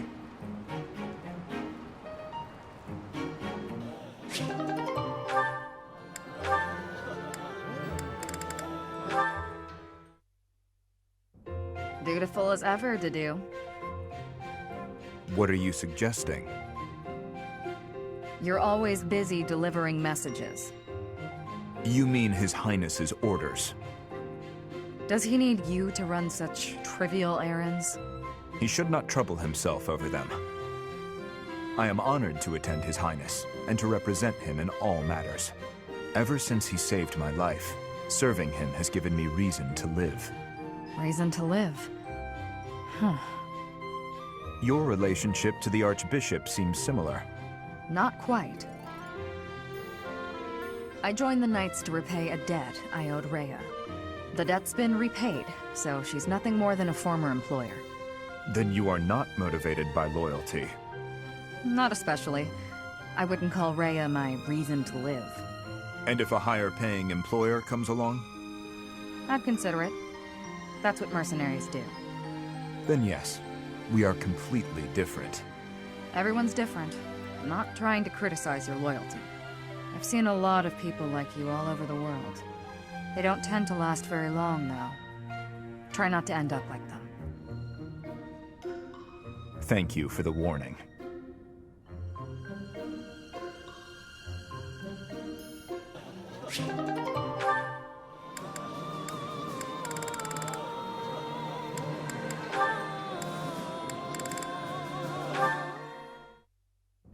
Oh, how I just love to clean the library room. Just takes a flash of light, and then it all goes boom. A flash, and then a big boom. If you blow up the library, where will we put the books? A flash, and then a big ah! What are you doing here, Felix? I heard singing. You were watching me again, weren't you? You shouldn't dance up there. You could fall. Oh, today of all days. I knew I should have chosen a different song. A different song? Like what? Any of them. The box song, or maybe the dungeon song. Now those sound interesting. No, they're just regular songs. Forget it. While you're here, can you help me clean up? I need the books on that shelf up there, but I can't reach them. Oh, sure, no problem. What? You're not going to sing anymore? No way! It's too embarrassing. And that song isn't even finished anyway. Ah, that's too bad. I wanted to hear what happened after the library was blown away. Hey, don't look at me like that. Okay, fine. If you insist, I'll sing just a bit more. Oh, how I just love to clean the library room. Just takes a flash of light, and then it all goes boom. A flash, and then a big boom. Suddenly the deed is done. My, what a great job I did. Who says cleaning isn't fun? Huh. That doesn't really explain what happened with the library. Maybe they'll build a new one? Oh, this is so embarrassing.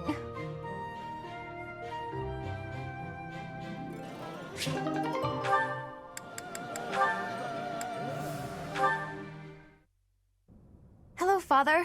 May I have a moment? Of course. I read all your letters. You never stopped writing them, did you? My birthday, Mother's birthday, every possible occasion, without fail. Yes. So why didn't you send any of them? If you had sent even one, we would have... Each time I thought to send one, I could not do so. Such behavior belittled my penance. Time passed, and with it my feelings of guilt toward you and your mother grew. Even though I wrote the letters, I could not send them. I would always talk about it with Mother. If only he'd write us at least once, we'd say. We waited and waited. All those long years. I am sorry. I'm tired of hearing it, so just stop. Your apologies change nothing. Send those letters to Mother. She'll be happy to hear from you. I cannot. In that case, why don't I send them? I have given them to you. They are yours to do with as you wish. All right then. I'll send them. You don't get to take it back afterwards. Father, you should know that they made me happy. Happy? Knowing that you were thinking of us all along. We were worried about you, Mother and I. Neither of us ever came out and said it, but we thought maybe you hated us. Were trying to forget all about us. Never. I swear it on His late Majesty and on my homeland. I see.